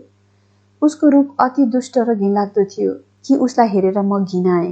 विलासिता र कामुकताको सबै साथहरू संसारमा नै छोडिएका थिए र अहिले पागल कुकुर जस्तै गरी पागलपनको साथमा ऊ चारैतिर दौडन्थ्यो र यसो भन्दै चिच्याउँथ्यो, यो जीवनलाई धिक्कार, यहाँ मृत्यु छैन, यी सबै पीडाहरूलाई अन्त्य गर्नका लागि र यहाँ आत्मा मर्न सक्दैन, नत्र भने मैले आफैलाई फेरि मार्नुपर्छ। जस्तो संसारमा हुँदा त्यहाँको मेरो कष्टहरूबाट भाग्नको लागि पेस्तोले आफैलाई मारेको थिएँ। तर यो कष्ट संसारको कष्टभन्दा धेरै ठुलो छ, म के गरौँ? यसो भन्दै ऊ अन्धकारतिर दौड्यो, जहाँ उस्तै मन भएका अरू धेरै आत्माहरू थिए र त्यहाँ गायब भयो।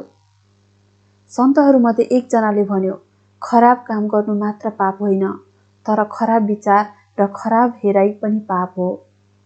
पर स्त्रीहरूसँग अवैधानिक सम्बन्ध राख्नमा मात्र यो पाप सीमित छैन, तर कसैले आफ्नो पत्नीसँगको सम्बन्धमा अत्याधिकता र पशु जस्तै व्यवहार गर्नु पनि पाप हो।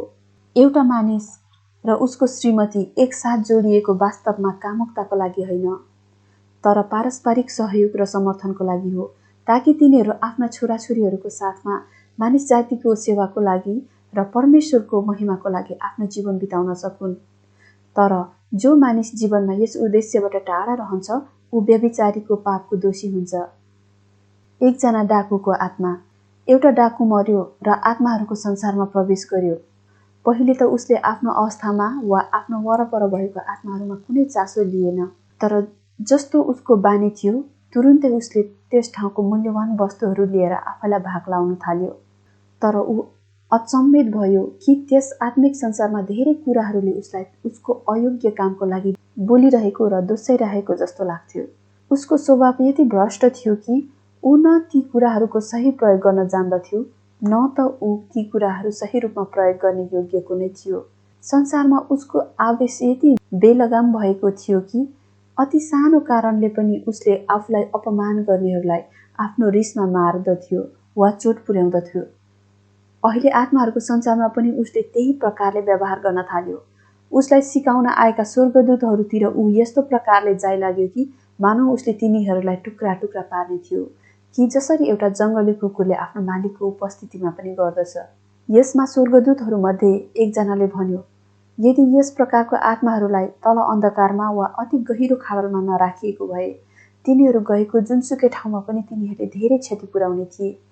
त्यो मानिसको विवेक यति मरेको थियो कि आत्माहरूको संसारमा पुगिसकेपछि पनि उसले यो कुरा बुझ्न सकेन कि संसारमा हत्या र डकैतीद्वारा उसले उसको आफ्नै आत्मिक सम्पत्ति खेर फालेको छ र उसको आफ्नै आत्मिक विवेक र जीवन नष्ट पारेको छ भनेर। उसले अरूहरूलाई मार्यो र नष्ट गर्यो, तर वास्तवमा उसले आफैलाई नष्ट गरेको छ। परमेश्वर मात्र जान्नुहुन्छ कि यो मानिस र जो ऊ जस्तै अरू पनि छन्, यिनीहरू युगौसम्म वा सदाको लागि तडपिनेछन्। त्यसपछि यस कामको लागि नियुक्त गरिएका स्वर्गदूतहरूले उसलाई लगेर अन्धकारमा बन्द गरिदिए, जहाँबाट उसलाई बाहिर निस्कने अनुमति छैन। दुष्ट काम गर्नेहरूको अवस्था त्यस ठाउँमा अति डरलाग्दो हुन्छ र तिनीहरूको यातना बयानै गर्न नसकिने यति भयङ्कर हुन्छ कि तिनीहरूलाई देख्नेहरू देखेरै डरले काम्छन्। हाम्रो सांसारिक बोलीको सीमितताको कारण हामी यो मात्र भन्न सक्छौँ कि पापीको आत्मा जहाँसुकै भए तापनि सधैँ अनि हर प्रकारले पीडा बाहेक अरू केही हुन्न। त्यो पीडा एकै क्षणको लागि पनि रोकिँदैन।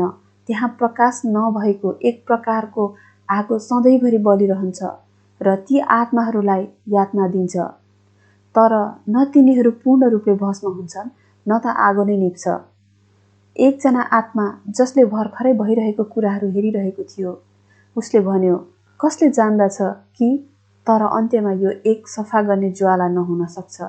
आत्माहरूको संसारको अन्धकार भागमा, जसलाई नरक भनिन्छ, त्यहाँ धेरै स्तरहरू र तहहरू छन् र त्यहाँ कुनै विशेष ठाउँमा कोही आत्मा कष्टमा रहन्छ भने त्यो चाहिँ उसको पापहरूको मात्रा र चरित्रमा निर्भर हुन्छ। वास्तवमा परमेश्वरले तिनीहरू सबैलाई उहाँको आफ्नै स्वरूपमा बनाउनुभयो। उत्पत्ति 1:26-27, कलस्सी 1:15। तर तिनीहरूको पापसँगको सम्बन्धद्वारा तिनीहरूले त्यो स्वरूपलाई बिगारेका छन् र यसलाई कुरूप र दुष्ट बनाएका छन्। वास्तवमा तिनीहरूसँग एक प्रकारको आत्मिक शरीर छ, तर यो अति घिनलाग्दो र डरलाग्दो छ। र यदि तिनीहरू संसारमा हुँदा नै साँचो पश्चातापद्वारा र परमेश्वरको अनुग्रहद्वारा पुनर्स्थापित भएका छैनन् भने यो डरलाग्दो रूपमा सधैँभरिको लागि तिनीहरू कष्टमा रहनुपर्छ। धर्मीको अवस्था र तिनीहरूको महिमित अन्त्य। स्वर्ग वा परमेश्वरको राज्य यही संसारमा नै सबै साँचो विश्वासीहरूको जीवनमा सुरु हुन्छ। तिनीहरूको हृदय सधैँ शान्ति र आनन्दले भरिएको हुन्छ। परमेश्वरको लागि उनीहरूले जस्तो सुकै सतावटहरू र कष्टहरू सहनु परे तापनि यसले केही फरक पार्दैन, किनकि परमेश्वर जो तिनीहरूभित्र रहने सबै शान्ति र जीवनको स्रोत हुनुहुन्छ र तिनीहरूभित्र बास गर्नुहुन्छ। मृत्यु तिनीहरूको लागि मृत्यु होइन, तर एउटा ढोका हो जसद्वारा तिनीहरूको अनन्त घरमा तिनीहरू सधैँको लागि प्रवेश गर्छन्। या हामी भन्न सक्छौँ कि यद्यपि तिनीहरू अगाडि नै तिनीहरूको अनन्त राज्यमा नयाँ गरी जन्मिएका हुन्छन् तापनि जब तिनीहरूले आफ्नो शरीर छोड्दछन्, यो तिनीहरूको लागि आफ्नो मृत्युको दिन नभएर आत्मिक संसारमा तिनीहरूको जन्मको दिन हुन्छ र यो तिनीहरूको लागि एक उत्कृष्ट आनन्दको समय हुन्छ, जस्तो कि तल उल्लेखित घटनाहरूले स्पष्ट पार्नेछ। एकजना धर्मी मानिसको मृत्यु। एकजना स्वर्गदूतले मलाई भन्यो, कसरी एक साँचो क्रिस्चियन जसले पूरा हृदयले उसको गुरुको 30 वर्षसम्म सेवा गरेको थियो, ऊ मर्न लागिरहेको थियो। ऊ मर्नभन्दा केही समय अगाडि परमेश्वरले उसको आत्मिक आँखा खोल्नुभयो ताकि शरीरलाई छोड्नुभन्दा पनि अगाडि उसले आत्मिक संसार देख्न सकोस् र उसको वरिपरि बसेकाहरूलाई उसले देखेका कुराहरू बताउन सकोस्। उसले देख्यो कि स्वर्ग उसको लागि खोलिएको थियो र स्वर्गदूतहरू र सन्तहरूको एउटा दल उसलाई भेट्नको लागि आइरहेको थियो र हात फैलाएर येशू ख्रीष्टले उसलाई ग्रहण गर्नलाई ढोकामा पर्खिरहनु भएको थियो। जब यो सब उसमाथि आइपर्यो, ऊ खुसीले यसरी कराए कि उसको बेडको छेउमा हुनेहरू चकित भए। उसले भन्यो, यो मेरो लागि कस्तो आनन्द! ऊ चिल्लायो, मैले लामो समयदेखि पर्खिरहेको थिएँ कि म मेरो प्रभुलाई देख्न सकूँ र उहाँको नजिक जाउँ भनेर। ओ साथीहरू, उहाँको मुहारलाई हेर, सम्पूर्ण प्रेमले बलेको छ र त्यो स्वर्गदूतहरूको दललाई हेर जो मेरो लागि आएका छन्। यो कस्तो महिमित ठाउँ हो। साथीहरू, म मेरो वास्तविक घरको लागि प्रस्थान गर्दैछु। मेरो बिदामा शोक नगर्नु, तर आनन्द मनाउनु। त्यहाँ भएकाहरूमध्ये उसको बेडको छेउमा भएको साथीले बिस्तारै भन्यो, उसको मन बहकिरहेको छ। उसले सानो स्वर सुन्यो र भन्यो, होइन, त्यस्तो होइन, म पुरै होसमा छु। म इच्छा गर्छु कि तिमीले यो वन्डरफुल दृश्यलाई देख्न सकेको भए। मलाई माफ गर, यो तिम्रो नजरबाट लुकेको छ। गुड बाई, हामी फेरि अर्को संसारमा भेट्नेछौँ। यसो भन्दै उसले आफ्ना आँखाहरू बन्द गर्यो र भन्यो, प्रभु, म मेरो आत्मा तपाईँको हातमा सुम्पिन्छु। र यसरी ऊ निदाइहाल्यो। उसको प्रियजनहरूलाई सान्त्वना दिँदै। जसै उसको आत्माले उसको शरीरलाई छोडेको थियो, स्वर्गदूतहरूले उसलाई उनीहरूको पाखुरामा लिए र स्वर्गतिर जान लागेका थिए। तर उसले उनीहरूलाई केही मिनेट रोकिनुको लागि अनुरोध गर्यो। उसले आफ्नो मृत शरीरलाई र उसको साथीहरूलाई हेर्यो र स्वर्गदूतहरूलाई भन्यो, मलाई थाहा थिएन कि आत्माले शरीर छोडेपछि उसको आफ्नै शरीरलाई र उसको साथीहरूलाई देख्न सक्छ भनेर। काश मेरो साथीहरूले पनि मैले तिनीहरूलाई देख्न सके जस्तै मलाई देख्न सकेको भए। तब तिनीहरूले मलाई कहिल्यै पनि मृतकको रूपमा गर्ने थिएनन्, न त तिनीहरूले अहिले मेरो लागि विलाप गरे झैँ विलाप गर्ने थिए। त्यसपछि उसले आफ्नो आत्मिक शरीरलाई जाँच्यो र उसले यसलाई सुन्दर रूपले हल्का र कोमल भएको र उसको ठोस भौतिक शरीरभन्दा पूर्ण रूपले फरक भएको पायो। त्यसबेला उसले आफ्नो श्रीमती र छोराछोरीहरूलाई रोक्न थाल्यो, जोहरू रोइरहेका थिए र उसको चिसो शरीरलाई चुम्बन गरिरहेका थिए। उसले आफ्नो नाजुक आत्मिक हातहरू फैलाएर तिनीहरूलाई सम्झाउन थाल्यो र धेरै मायाद्वारा तिनीहरूलाई त्यसबाट हटाउन थाल्यो। तर तिनीहरूले उसलाई न देख्न सक्थ्यो न त उसको स्वर सुन्न सक्थ्यो। अनि जसै उसले आफ्नो छोराछोरीहरूलाई आफ्नो शरीरबाट हटाउने कोसिस गर्यो, तब उसको हातहरू तिनीहरूको शरीर भएर पार भएको जस्तो देखिन्थ्यो, मानौ कि तिनीहरू हावा थिए, तर तिनीहरूले केही पनि महसुस गर्दैन थिए। त्यसपछि स्वर्गदूतहरूमध्ये एकजनाले भन्यो, आऊ, हामी तिमीलाई तिम्रो अनन्तको घरमा लैजान्छौँ। तिनीहरूको लागि दुःखी नहौ, परमेश्वर आफैले र हामी पनि तिनीहरूलाई सान्त्वना दिनेछौँ। यो बिछोड केही दिनको लागि मात्र हो। त्यसपछि स्वर्गदूतहरूसँगको दलमा ऊ स्वर्गको लागि प्रस्थान गर्यो। उनीहरू थोरै बाटो मात्र अगाडि गएको थियो, तब अर्को स्वर्गदूतहरूको समूहले तिनीहरूलाई स्वागतम भन्दै आएर भेट गरे। धेरै साथीहरू र प्रियजनहरू जोहरू ऊभन्दा अगाडि मरेको थियो, उनीहरूले पनि उसलाई भेट्यो र उनीहरूलाई देखेर उसको आनन्द अझ बढ्यो। स्वर्गको गेटमा पुगेर स्वर्गदूतहरू र सन्तहरू दुवैतर्फ शान्त भएर खडा भए र ऊ चाहिँ भित्र प्रवेश गर्यो र ढोकामै येशू ख्रिस्टसँग उसको भेट भयो। उहाँलाई आराधना गर्नलाई ऊ तुरुन्तै उहाँको पाउमा घोप्टो पर्यो। तर प्रभुले उसलाई माथि उठाउनुभयो र अँगालो मार्नुभयो र भन्नुभयो, स्याबास असल र विश्वासयोग्य सेवक, तिमी आफ्नो प्रभुको आनन्दमा प्रवेश गर। त्यस समय त्यस मानिसको आनन्द वर्णन गर्न नसकिने थियो। उसको आँखाहरूबाट आनन्दको आँसुहरू बग्न थाल्यो अनि प्रभुले धेरै प्रेमद्वारा ती आँसुहरूलाई पुसिदिनुभयो र उहाँले स्वर्गदूतहरूलाई भन्नुभयो, उसलाई सबैभन्दा शानदार महलमा लैजाऊ, जुन सुरुदेखि नै उसको लागि तयार पारिएको छ। अब यो परमेश्वरको जनको आत्माले अझैसम्म पृथ्वीको विचारलाई नै पक्रेको थियो कि जसै ऊ स्वर्गदूतहरूसँग जान्छ, त्यसबेला प्रभुतिर आफ्नो पिठ्यौँ फर्काउँदा उहाँप्रति अनादर हुनेछ भनी विचार गर्यो। त्यसैले उसले यसो गर्नका लागि हिचकिचायो। तर जब अन्त्यमा उसले आफ्नो मुहार महलतिर फर्कायो अनि ऊ यो देखेर चकित भयो कि जहाँ सुकै पनि उसले हेर्दथ्यो उसले प्रभुलाई देख्न सक्थ्यो, किनकि ख्रिस्ट प्रत्येक ठाउँमा उपस्थित हुनुहुन्छ र सन्तहरू र स्वर्गदूतहरूद्वारा उहाँ जताततै देखिनुहुन्छ। प्रभुको अलावा उसको चारैपट्टि भएको वरिपरिको दृश्यहरू देखेर ऊ अति प्रसन्न भएको थियो, जसले उसलाई आनन्दले भर्दथ्यो। त्यहाँ जो पदमा सबैभन्दा तल छन्, तिनीहरूले पदमा सबैभन्दा उच्च हुनेहरूलाई बिना ईर्ष्या नै भेट गर्छन् र धेरै उच्च पदमा भएकाहरू न्यून पदमा भएका उनीहरूको भाइहरूको सेवा गर्ने योग्यको भएकोमा आफूलाई भाग्यशाली ठान्छन्, किनकि यो परमेश्वरको र प्रेमको राज्य हो।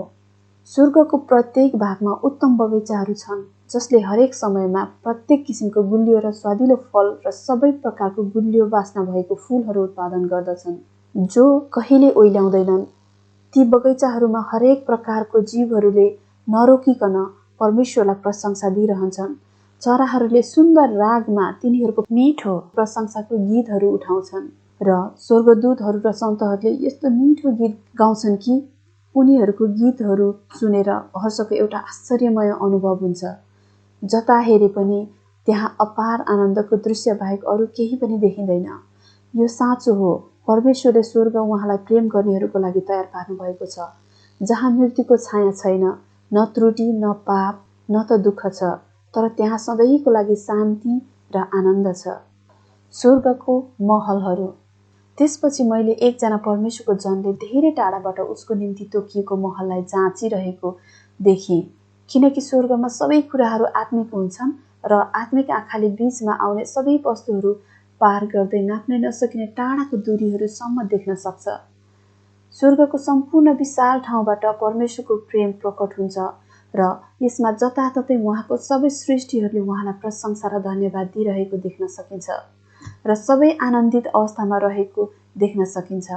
जब ती मानिस स्वर्गदूतहरूसँगको दलमा आफ्नो लागि तोकिएको महलको ढोकामा आइपुग्यो, उसले यसमा चम्किलो अक्षरहरूमा स्वागतम भन्ने शब्द लेखिएको देख्यो र अक्षरहरूबाट आफै स्वागतम स्वागतम भन्ने ठुलो स्वरमा आवाज दोहोरिरहेको थियो।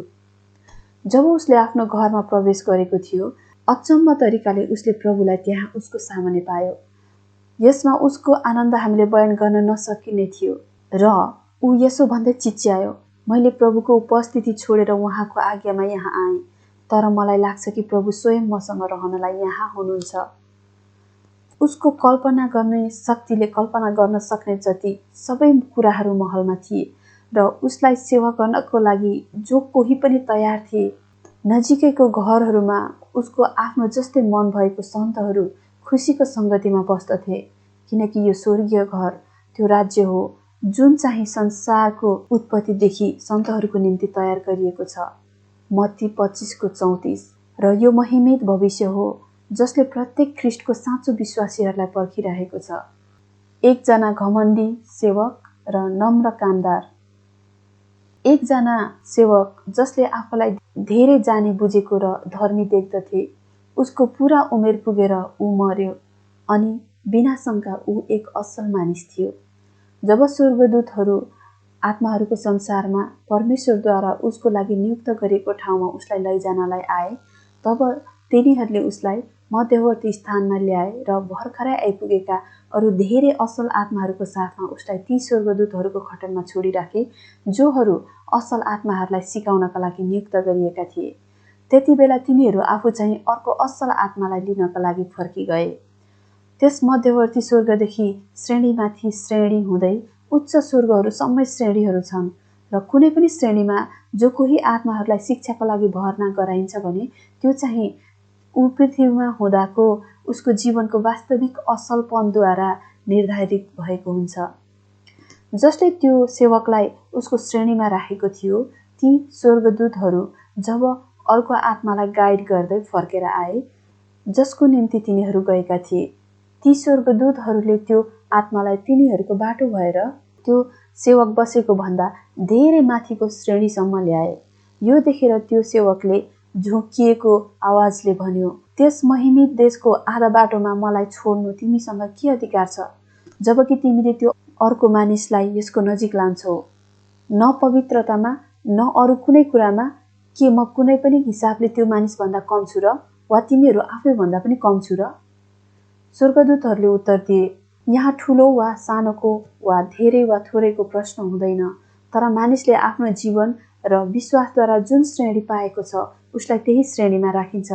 तिमी त्यो माथिल्लो श्रेणीको लागि अझै सम्पूर्ण रूपमा तयारी भएको छैनौ। त्यसैले केही समयको लागि तिमी यहाँ रहनुपर्छ र सिकाउनलाई नियुक्त गरिएका हाम्रा सहकर्मीहरूबाट केही कुराहरू सिक्नुपर्छ। त्यसपछि जब प्रभुले हामीलाई आज्ञा गर्नुहुन्छ, हामी अति आनन्द साथ तिमीलाई हामीसँग त्यो उच्च क्षेत्रमा लैजानेछौँ। उसले भन्यो, मेरो जीवनभरि मैले मानिसहरूलाई स्वर्ग पुग्ने बाटोको विषयमा सिकाइरहेको छु। अरू मैले के सिक्नुपर्छ यस विषयमा मलाई सबै थाहा छ। त्यसपछि सिकाउने स्वर्गदूतहरूले भने, तिनीहरू अहिले माथि जानुपर्छ। हामी तिनीहरूलाई रोक्न सक्दैनौँ, तर हामी तिम्रो प्रश्नको उत्तर दिनेछौँ। मेरो साथी, यदि हामीले स्पष्ट रूपले बोल्यौँ भने उदास नहो, किनकि यो तिम्रो भलाइको लागि हो। तिमी सोच्छौ तिमी यहाँ एक्लै छौ, तर प्रभु पनि यहाँ हुनुहुन्छ, तापनि तिमीले उहाँलाई देख्न सक्दैनौ। जब तिमीले मलाई यस विषयमा सबै थाहा छ भनेर घमण्ड देखायौ, यसले तिमीलाई उहाँलाई देख्नबाट र अझ माथि जानबाट रोक्छ। नम्रता चाहिँ यो घमण्डको लागि उपचार हो। यसलाई अभ्यास गर र तिम्रो इच्छा पूरा गरिनेछ। यसपछि स्वर्गदूतहरूमध्ये एकजनाले उसलाई भन्यो, त्यस मानिस जो भर्खरै तिमीदेखि माथि पदोन्नति भएको छ, ऊ कुनै जान्ने बुझ्ने वा प्रसिद्ध मानिस थिएन। तिमीले उसलाई राम्रोसँग ध्यान दिएर हेरेनौ। ऊ तिम्रो आफ्नै मण्डलीको एउटा सदस्य थियो। मानिसहरू उसलाई कमै चिन्दथ्यो किनकि ऊ एउटा सामान्य काम गर्ने मानिस थियो र उसको कामबाट थोरै समय फुर्सद पाउँदथ्यो, तर उसको काम गर्ने ठाउँमा धेरैले उसलाई एक मेहनती र इमान्दार कामदारको रूपमा चिन्दथे। उसँग सम्पर्कमा आएकाहरू सबैले उसको क्रिस्चियन चरित्रलाई चिनेका थिए। युद्धमा सेवाको लागि उसलाई फ्रान्समा बोलाइएको थियो। त्यहाँ एक दिन जब ऊ एउटा घाइते साथीलाई मद्दत गरिरहेको थियो, तब उसलाई एउटा गोली लागेर उसको मृत्यु भयो। उसको मृत्यु अचानक भएको भए तापनि ऊ यसको लागि तयार थियो। त्यसैले उसले मध्यवर्ती स्थानमा रहनुपर्ने आवश्यक थिएन जबसम्म तिमीले रहनुपर्छ। उसको पदोन्नति पक्षपातमा होइन, तर उसको आत्मिक योग्यतामाथि निर्भर छ। जब ऊ संसारमा थियो, प्रार्थना र नम्रताको उसको जीवनले उसलाई आत्मिक संसारको लागि धेरै मात्रामा तयार पारेको थियो। अब ऊ आफ्नो लागि नियुक्त गरिएको ठाउँमा पुगेर आनन्दित हुँदैछ र परमेश्वरलाई धन्यवाद र प्रशंसा चढाउँदैछ, जसले उहाँको दयाले उसलाई बचाउनु भएको छ र उसलाई अनन्त जीवन दिनुभएको छ। स्वर्गीय जीवन। स्वर्गमा कोही पनि कहिले पनि ढोंगी हुन सक्दैन, किनकि सबैले अरूको जीवन जस्तो छ त्यस्तै देख्न सक्छन्। महिमामा ख्रीष्टबाट बही आउने सबै प्रकाशको ज्योतिले गर्दा दुष्टहरू आफ्नो पश्चातापमा आफैलाई लुकाउने कोसिस गर्छन्, तर यसले धर्मीलाई पिताको ज्योतिको राज्यमा हुन पाउँदा अत्यन्तै आनन्दले भरिदिन्छ। त्यहाँ तिनीहरूको असलपन सबैको लागि प्रष्ट छ र यो सधैँ धेरैभन्दा धेरै बढ्दै जान्छ, किनकि तिनीहरूको वृद्धिमा बाधा पुर्याउन सक्ने त्यहाँ केही पनि कुरा हुँदैन र त्यहाँ तिनीहरूलाई सहायता पुर्याउन सक्ने हरेक कुरा तिनीहरूलाई मद्दत गर्नका लागि तयार छन्।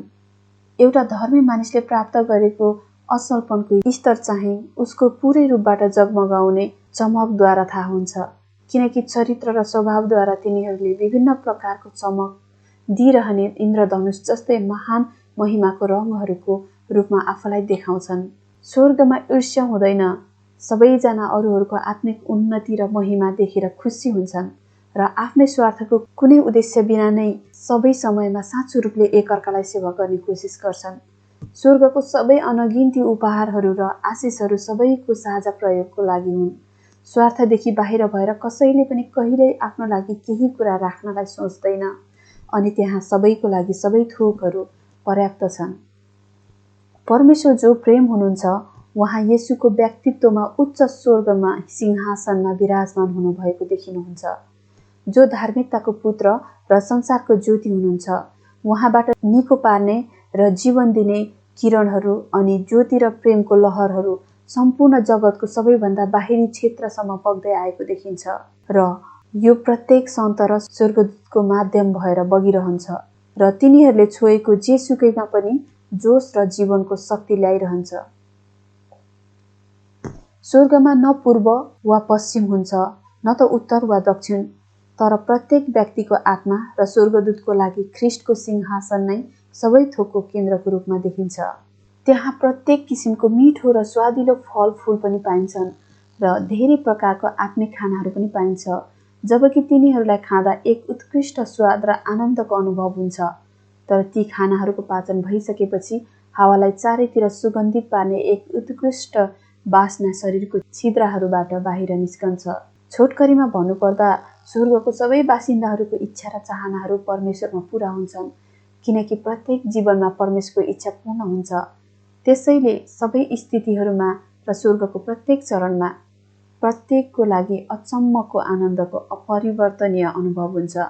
त्यसैले धर्मीको अन्त्य सदाको लागि आनन्दित र अत्यन्तै सुखी हुन्छ। सृष्टिको लक्ष्य र उद्देश्य। केही महिना अगाडि मेरो आँखामा भएको अल्सरबाट अति पीडित भएर मेरो कोठामा म एक्लै पल्टिरहेको थिएँ। दुखाइ यति धेरै थियो कि म अरू काम गर्न सक्दिन थिएँ। त्यसैले मैले प्रार्थना र अन्तर्विन्तीमा समय बिताएँ। एक दिन म यसरी नै केवल केही मिनेटको लागि व्यस्त भएको थिएँ। त्यसबेला मेरो लागि आत्मिक संसार खोलिएको थियो र मैले आफूलाई स्वर्गदूतहरूको जमातले घेरिएको पाएँ। तुरुन्तै मैले मेरो सबै दुखाइहरू बिर्सिएँ, किनकि मेरो पूरा ध्यान तिनीहरूमा केन्द्रित भएको थियो। एकसाथ हामीहरूले कुराकानी गरेको विषयहरूमध्येबाट म तल केही उल्लेख गर्न चाहन्छु। मैले तिनीहरूलाई सोधेँ, मलाई भन्न सक्छौ के नामहरूद्वारा तिमीहरू चिनिन्छौ? स्वर्गदूतहरूमध्ये एकजनाले उत्तर दियो, हामी हरेकलाई एउटा नयाँ नाम दिएको छ, जुन चाहिँ प्रभुले र जसले यो पाएको छ उसले बाहेक अरू कसैले जान्दैन। प्रकाश 2:17। यहाँ हामी सबैले प्रभुलाई फरक जग्गामा र फरक युगमा सेवा गरेका छौँ र कसैलाई हाम्रो नामहरू के हो भनेर जान्नु केही आवश्यक छैन, न त हाम्रो पुरानो पृथ्वीको नामहरू बताउनु केही जरुरी छ। तिनीहरूलाई यो जान्नका लागि रोचक हुन सक्छ, तर यसको के फाइदा? र फेरि हामी मानिसहरूले हाम्रो नामहरू जानोस् भन्ने चाहँदैनौँ। यस्तो नहोस् कि उनीहरूले हामीलाई महान सोचेर प्रभुको सट्टामा हामीलाई सम्मान दियोस्, जसले हामीलाई यति प्रेम गर्नुभएको छ कि उहाँले हामीलाई हाम्रो ढल्दै गरेको अवस्थाबाट माथि उठाउनु भएको छ र हामीलाई हाम्रो अनन्तको घरमा ल्याउनु भएको छ, जहाँ हामी उहाँको प्रेममय सङ्गतिमा सधैँभरि प्रशंसा गाउनेछौँ। अनि यही उद्देश्यको लागि उहाँले हामीलाई सृष्टि गर्नुभएको छ। परमेश्वरलाई हेर्दै फेरि मैले सोधेँ, स्वर्गको सबैभन्दा उच्च क्षेत्रमा बस्ने स्वर्गदूतहरू र सन्तहरूले सधैँ परमेश्वरको मुहार हेर्छन् र यदि तिनीहरूले उहाँलाई देखे भने उहाँ कस्तो रूप र गौरवमा देखा पर्नुहुन्छ। सन्तहरूमध्ये एकजनाले भन्यो, जसरी समुद्र पानीले भरिएको छ त्यसरी नै सारा ब्रह्माण्ड परमेश्वरले भरिएको छ र स्वर्गको प्रत्येक बासिन्दाले हर तरफमा आफ्नो वरिपरि उहाँको उपस्थिति महसुस गर्छन्। जब कोही पानीभित्र पौड्यो भने माथि तल र वरिपरि पानी बाहेक केही हुन्न, त्यसरी नै स्वर्गमा पनि परमेश्वरको उपस्थिति महसुस हुन्छ र जसरी समुद्रको पानीमा असंख्य जीवित प्राणीहरू छन् त्यसरी नै परमेश्वरको अनन्त अस्तित्वमा पनि उहाँको प्राणीहरू अवस्थित छन्, किनकि उहाँ अनन्त हुनुहुन्छ। उहाँको सन्तानहरू जो सीमित छन् उनीहरूले उहाँलाई ख्रीष्टको रूपमा मात्र देख्न सक्छन्। जसरी प्रभु आफैले भन्नुभएको छ, जसले मलाई देखेको छ त्यसले पितालाई देखेको छ। यूहन्ना 14:9। आत्माको यस दुनियाँमा कुनै पनि व्यक्तिको आत्मिक प्रगतिले परमेश्वरलाई चिन्न र महसुस गर्न सक्ने स्तरलाई परिचित गराउँछ र ख्रीष्टले पनि प्रत्येकलाई उसको आत्मिक ज्ञान र क्षमता अनुसार उहाँको महिमित रूप प्रकट गर्नुहुन्छ। यदि ख्रीष्टले आत्मिक संसारको तल्लो अन्धकारको क्षेत्रमा बस्नेहरूलाई माथिल्लो तहमा भएकोहरू कहाँ देखा पर्नुभएको जस्तै गरी महिमित ज्योतिमा उहाँ देखा पर्नुभएको भए तिनीहरूले यस महिमित ज्योतिलाई सहन सक्ने थिएनन्। त्यसैले उहाँको महिमाको प्रकटीकरण उहाँले प्रत्येक व्यक्तिको आत्माको प्रगति र क्षमताको अवस्था अनुसार मिलाउनुहुन्छ। त्यसपछि अर्को सन्तले थप्यो, परमेश्वरको उपस्थितिलाई साँच्चीकै महसुस गर्न सकिन्छ र आनन्द लिन सकिन्छ, तर यसलाई शब्दहरूमा व्यक्त गर्न सकिँदैन। जसरी मिठाईको मिठास चाखेर लिइन्छ र धेरै भाँति मिलाएर वर्णन गरिएको वाक्यहरूद्वारा होइन, त्यसरी नै स्वर्गमा प्रत्येकले परमेश्वरको उपस्थितिको आनन्द महसुस गर्छन् र आत्मिक संसारमा प्रत्येकले जान्दछ कि उसले गरेको परमेश्वरको अनुभव वास्तविक हो भनेर, अनि कसैले उसलाई यसको लागि मुखले वर्णन गरेर मद्दत गर्ने कोसिस गर्नु पर्दैन। स्वर्गमा दूरी। मैले सोधेँ, अस्तित्वमा रहेको विभिन्न स्वर्गीय क्षेत्रहरू एक अर्कोदेखि कति टाढा छन् र यदि कोही अर्को क्षेत्रमा बस्नलाई जान सक्दैन भने के अर्को क्षेत्रमा भएकाहरूलाई भेट्नका लागि जाने अनुमति उसलाई छ? त्यसपछि सन्तहरूमध्ये एकजनाले भन्यो, प्रत्येक आत्माको लागि वासस्थानको ठाउँ तोकिएको छ त्यस क्षेत्रमा जहाँ उसको आत्मिक विकासले उसलाई योग्यको बनाएको छ, तर छोटो अवधिको लागि ऊ अर्को क्षेत्रहरूमा भिजिटको लागि जान सक्छ। जब ती माथिल्लो क्षेत्रकाहरू तल्लो क्षेत्रहरूमा झर्छन् उनीहरूलाई एक प्रकारको आत्मिक आवरण दिइन्छ ताकि तिनीहरूको उपस्थितिको महिमा तल्लो र अन्धकारको क्षेत्रमा बस्नेहरूको लागि चिन्ताजनक नहोस्। त्यसरी नै जब कोही तल्लो क्षेत्रबाट माथिल्लो क्षेत्रमा जान्छ उसले पनि एक प्रकारको आत्मिक आवरण पाउँदछ ताकि त्यस ठाउँको ज्योति र महिमा उसले सहन सकोस्। स्वर्गमा कसैले पनि कहिल्यै दूरीको महसुस गर्दैन।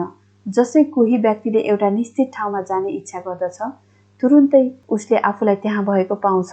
भौतिक संसारमा मात्र दूरीहरू महसुस गरिन्छन्। यदि कसैले अर्को तहमा भएको सन्तलाई भेट्ने इच्छा गर्यो भने कि त ऊ आफैलाई सोच्ने साथ त्यहाँ पुर्याउँछ या तुरुन्तै टाढाको सन्त उसको उपस्थितिमा आइपुग्छ। ओइलाएको अन्जिरको रुख। मैले उनीहरूसँग सोधपुछ गरेँ, सबै कुरा केही उद्देश्यको लागि सृष्टि गरिएको हो, तर कहिलेकाहीँ यस्तो देखिन्छ कि यो उद्देश्य पूरा भएको हुँदैन। उदाहरणको लागि अन्जिरको रुखको उद्देश्य फल उत्पादन गर्नु थियो, तर जब प्रभुले यसलाई फल नभएको पाउनुभयो उहाँले यसलाई ओइलाइदिनुभयो। के तिमी मलाई बताउन सक्छौ कि यसको उद्देश्य पूरा भएको थियो वा थिएन? एकजना सन्तले उत्तर दियो, बिना शङ्का यसको उद्देश्य पूरा भएको थियो र पूर्ण रूपले पूरा भएको थियो। जीवनको मालिकले प्रत्येक सृष्टिलाई एक निश्चित विशेष उद्देश्यका लागि जीवन दिनुहुन्छ, तर यदि त्यो उद्देश्य पूरा भएन भने उहाँसँग जीवन फिर्ता लिने शक्ति छ ताकि उहाँले कुनै उच्च उद्देश्य पूरा गर्न सक्नुहोस्।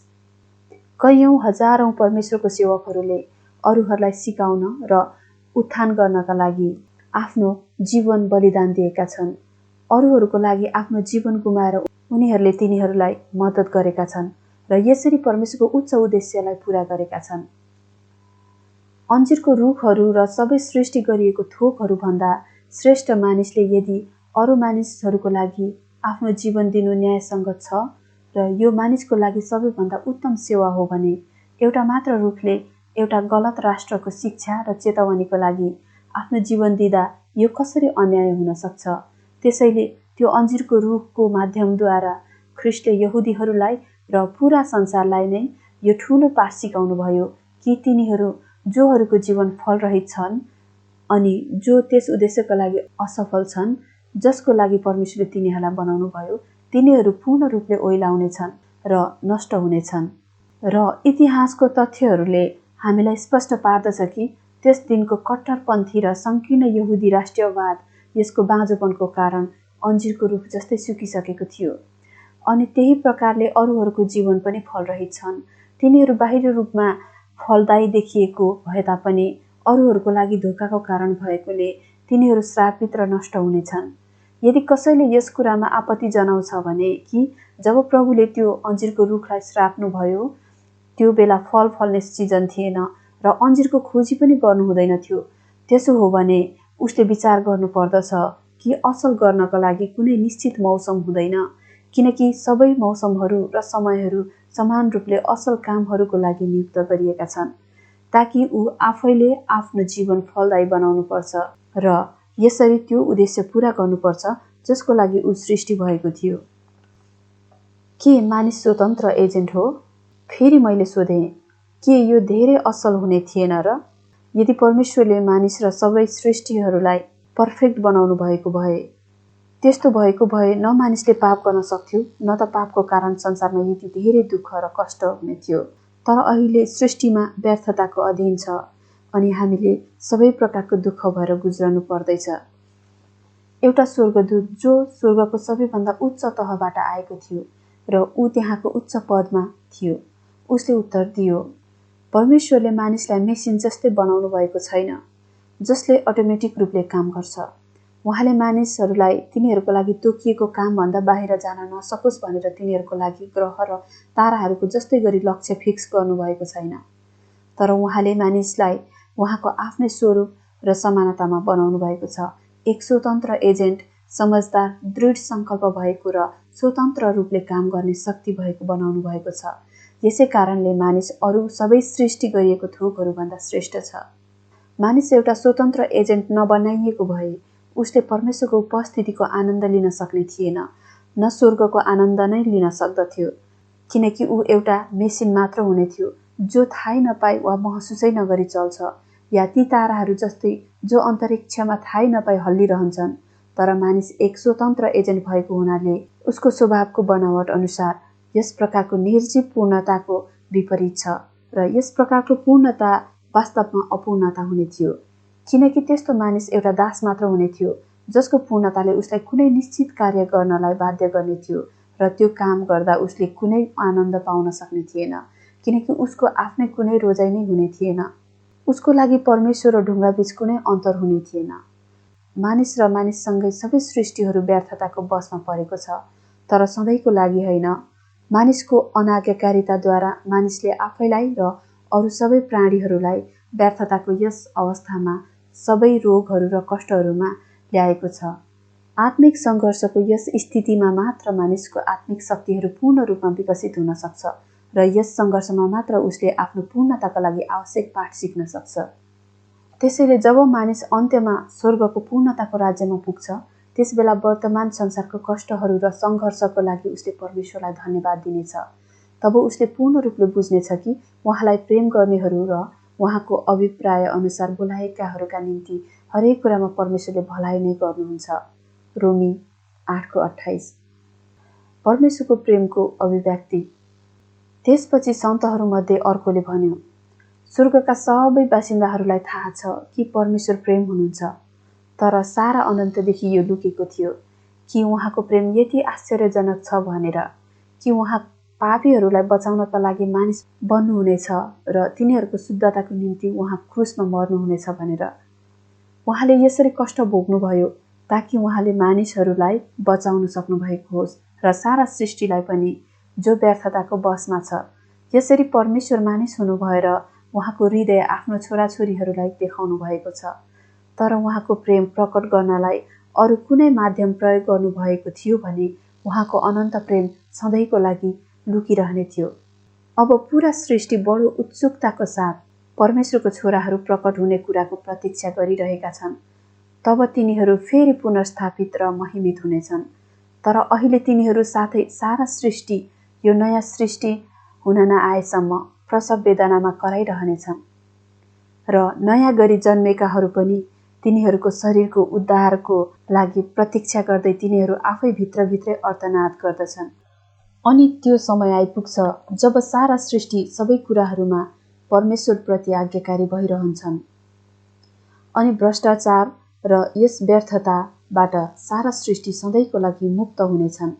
त्यसपछि यो परमेश्वरमा सदा सर्वदा खुसी रहनेछ र जुन उद्देश्यको लागि यो बनिएको थियो यो आफैमा पूरा हुनेछ। त्यसपछि परमेश्वर सर्वज्ञ हुनुहुनेछ। रोमी 8:18-23। अरू धेरै कुराहरूको विषयमा पनि स्वर्गदूतहरूले मसँग कुराकानी गरे, तर ती कुराहरू रेकर्ड गर्नलाई असम्भव छ, किनकि संसारमा न केवल कुनै भाषा छ न कुनै उपमा छ जसद्वारा म ती धेरै गहिरो आत्मिक सत्यको अर्थ व्यक्त गर्न सक्छु। तर उनीहरूले पनि यो चाहेनन् कि म यसको लागि प्रयास गरौँ भनेर, किनकि कसैले पनि आत्मिक अनुभव बिना ती कुराहरूलाई बुझ्न सक्दैनन्। त्यसैले यस्तो अवस्थामा यो डर हुन्छ कि ती कुराहरूद्वारा मानिसहरूलाई मद्दत पुग्नको साटो गलतफहमी हुने र गल्ती हुने धेरै सम्भावना हुन्छ। त्यसैले गरिएका कुराहरूमध्ये केही सामान्य कुराहरूको बारेमा मात्र मैले लेखेको छु, यो आशामा कि ती लेखाइहरूबाट धेरैले निर्देशन र चेतावनी, शिक्षा र सान्त्वना पाउन सकुन्। साथै त्यो समय धेरै टाढा छैन जब मेरा पाठकहरू आत्मिक संसारमा प्रवेश गर्नेछन् र यी कुराहरूलाई तिनीहरूको आफ्नै आँखाले देख्नेछन्। तर हामीले सधैँको लागि यो संसार छोड्नुभन्दा अगाडि हाम्रो अनन्त घरमा जानुको लागि हामीले परमेश्वरको अनुग्रहको सहायताद्वारा र प्रार्थनाद्वारा आत्मामा रहेर भक्तिपूर्वक हाम्रो लागि नियुक्त गरिएको काम पूरा गर्नुपर्छ। यसरी हामीले हाम्रो जीवनको उद्देश्य पूरा गर्नेछौँ र हाम्रो स्वर्गीय पिताको राज्यको अनन्त आनन्दभित्र पश्चातापको कुनै छाया बिना प्रवेश गर्नेछौँ।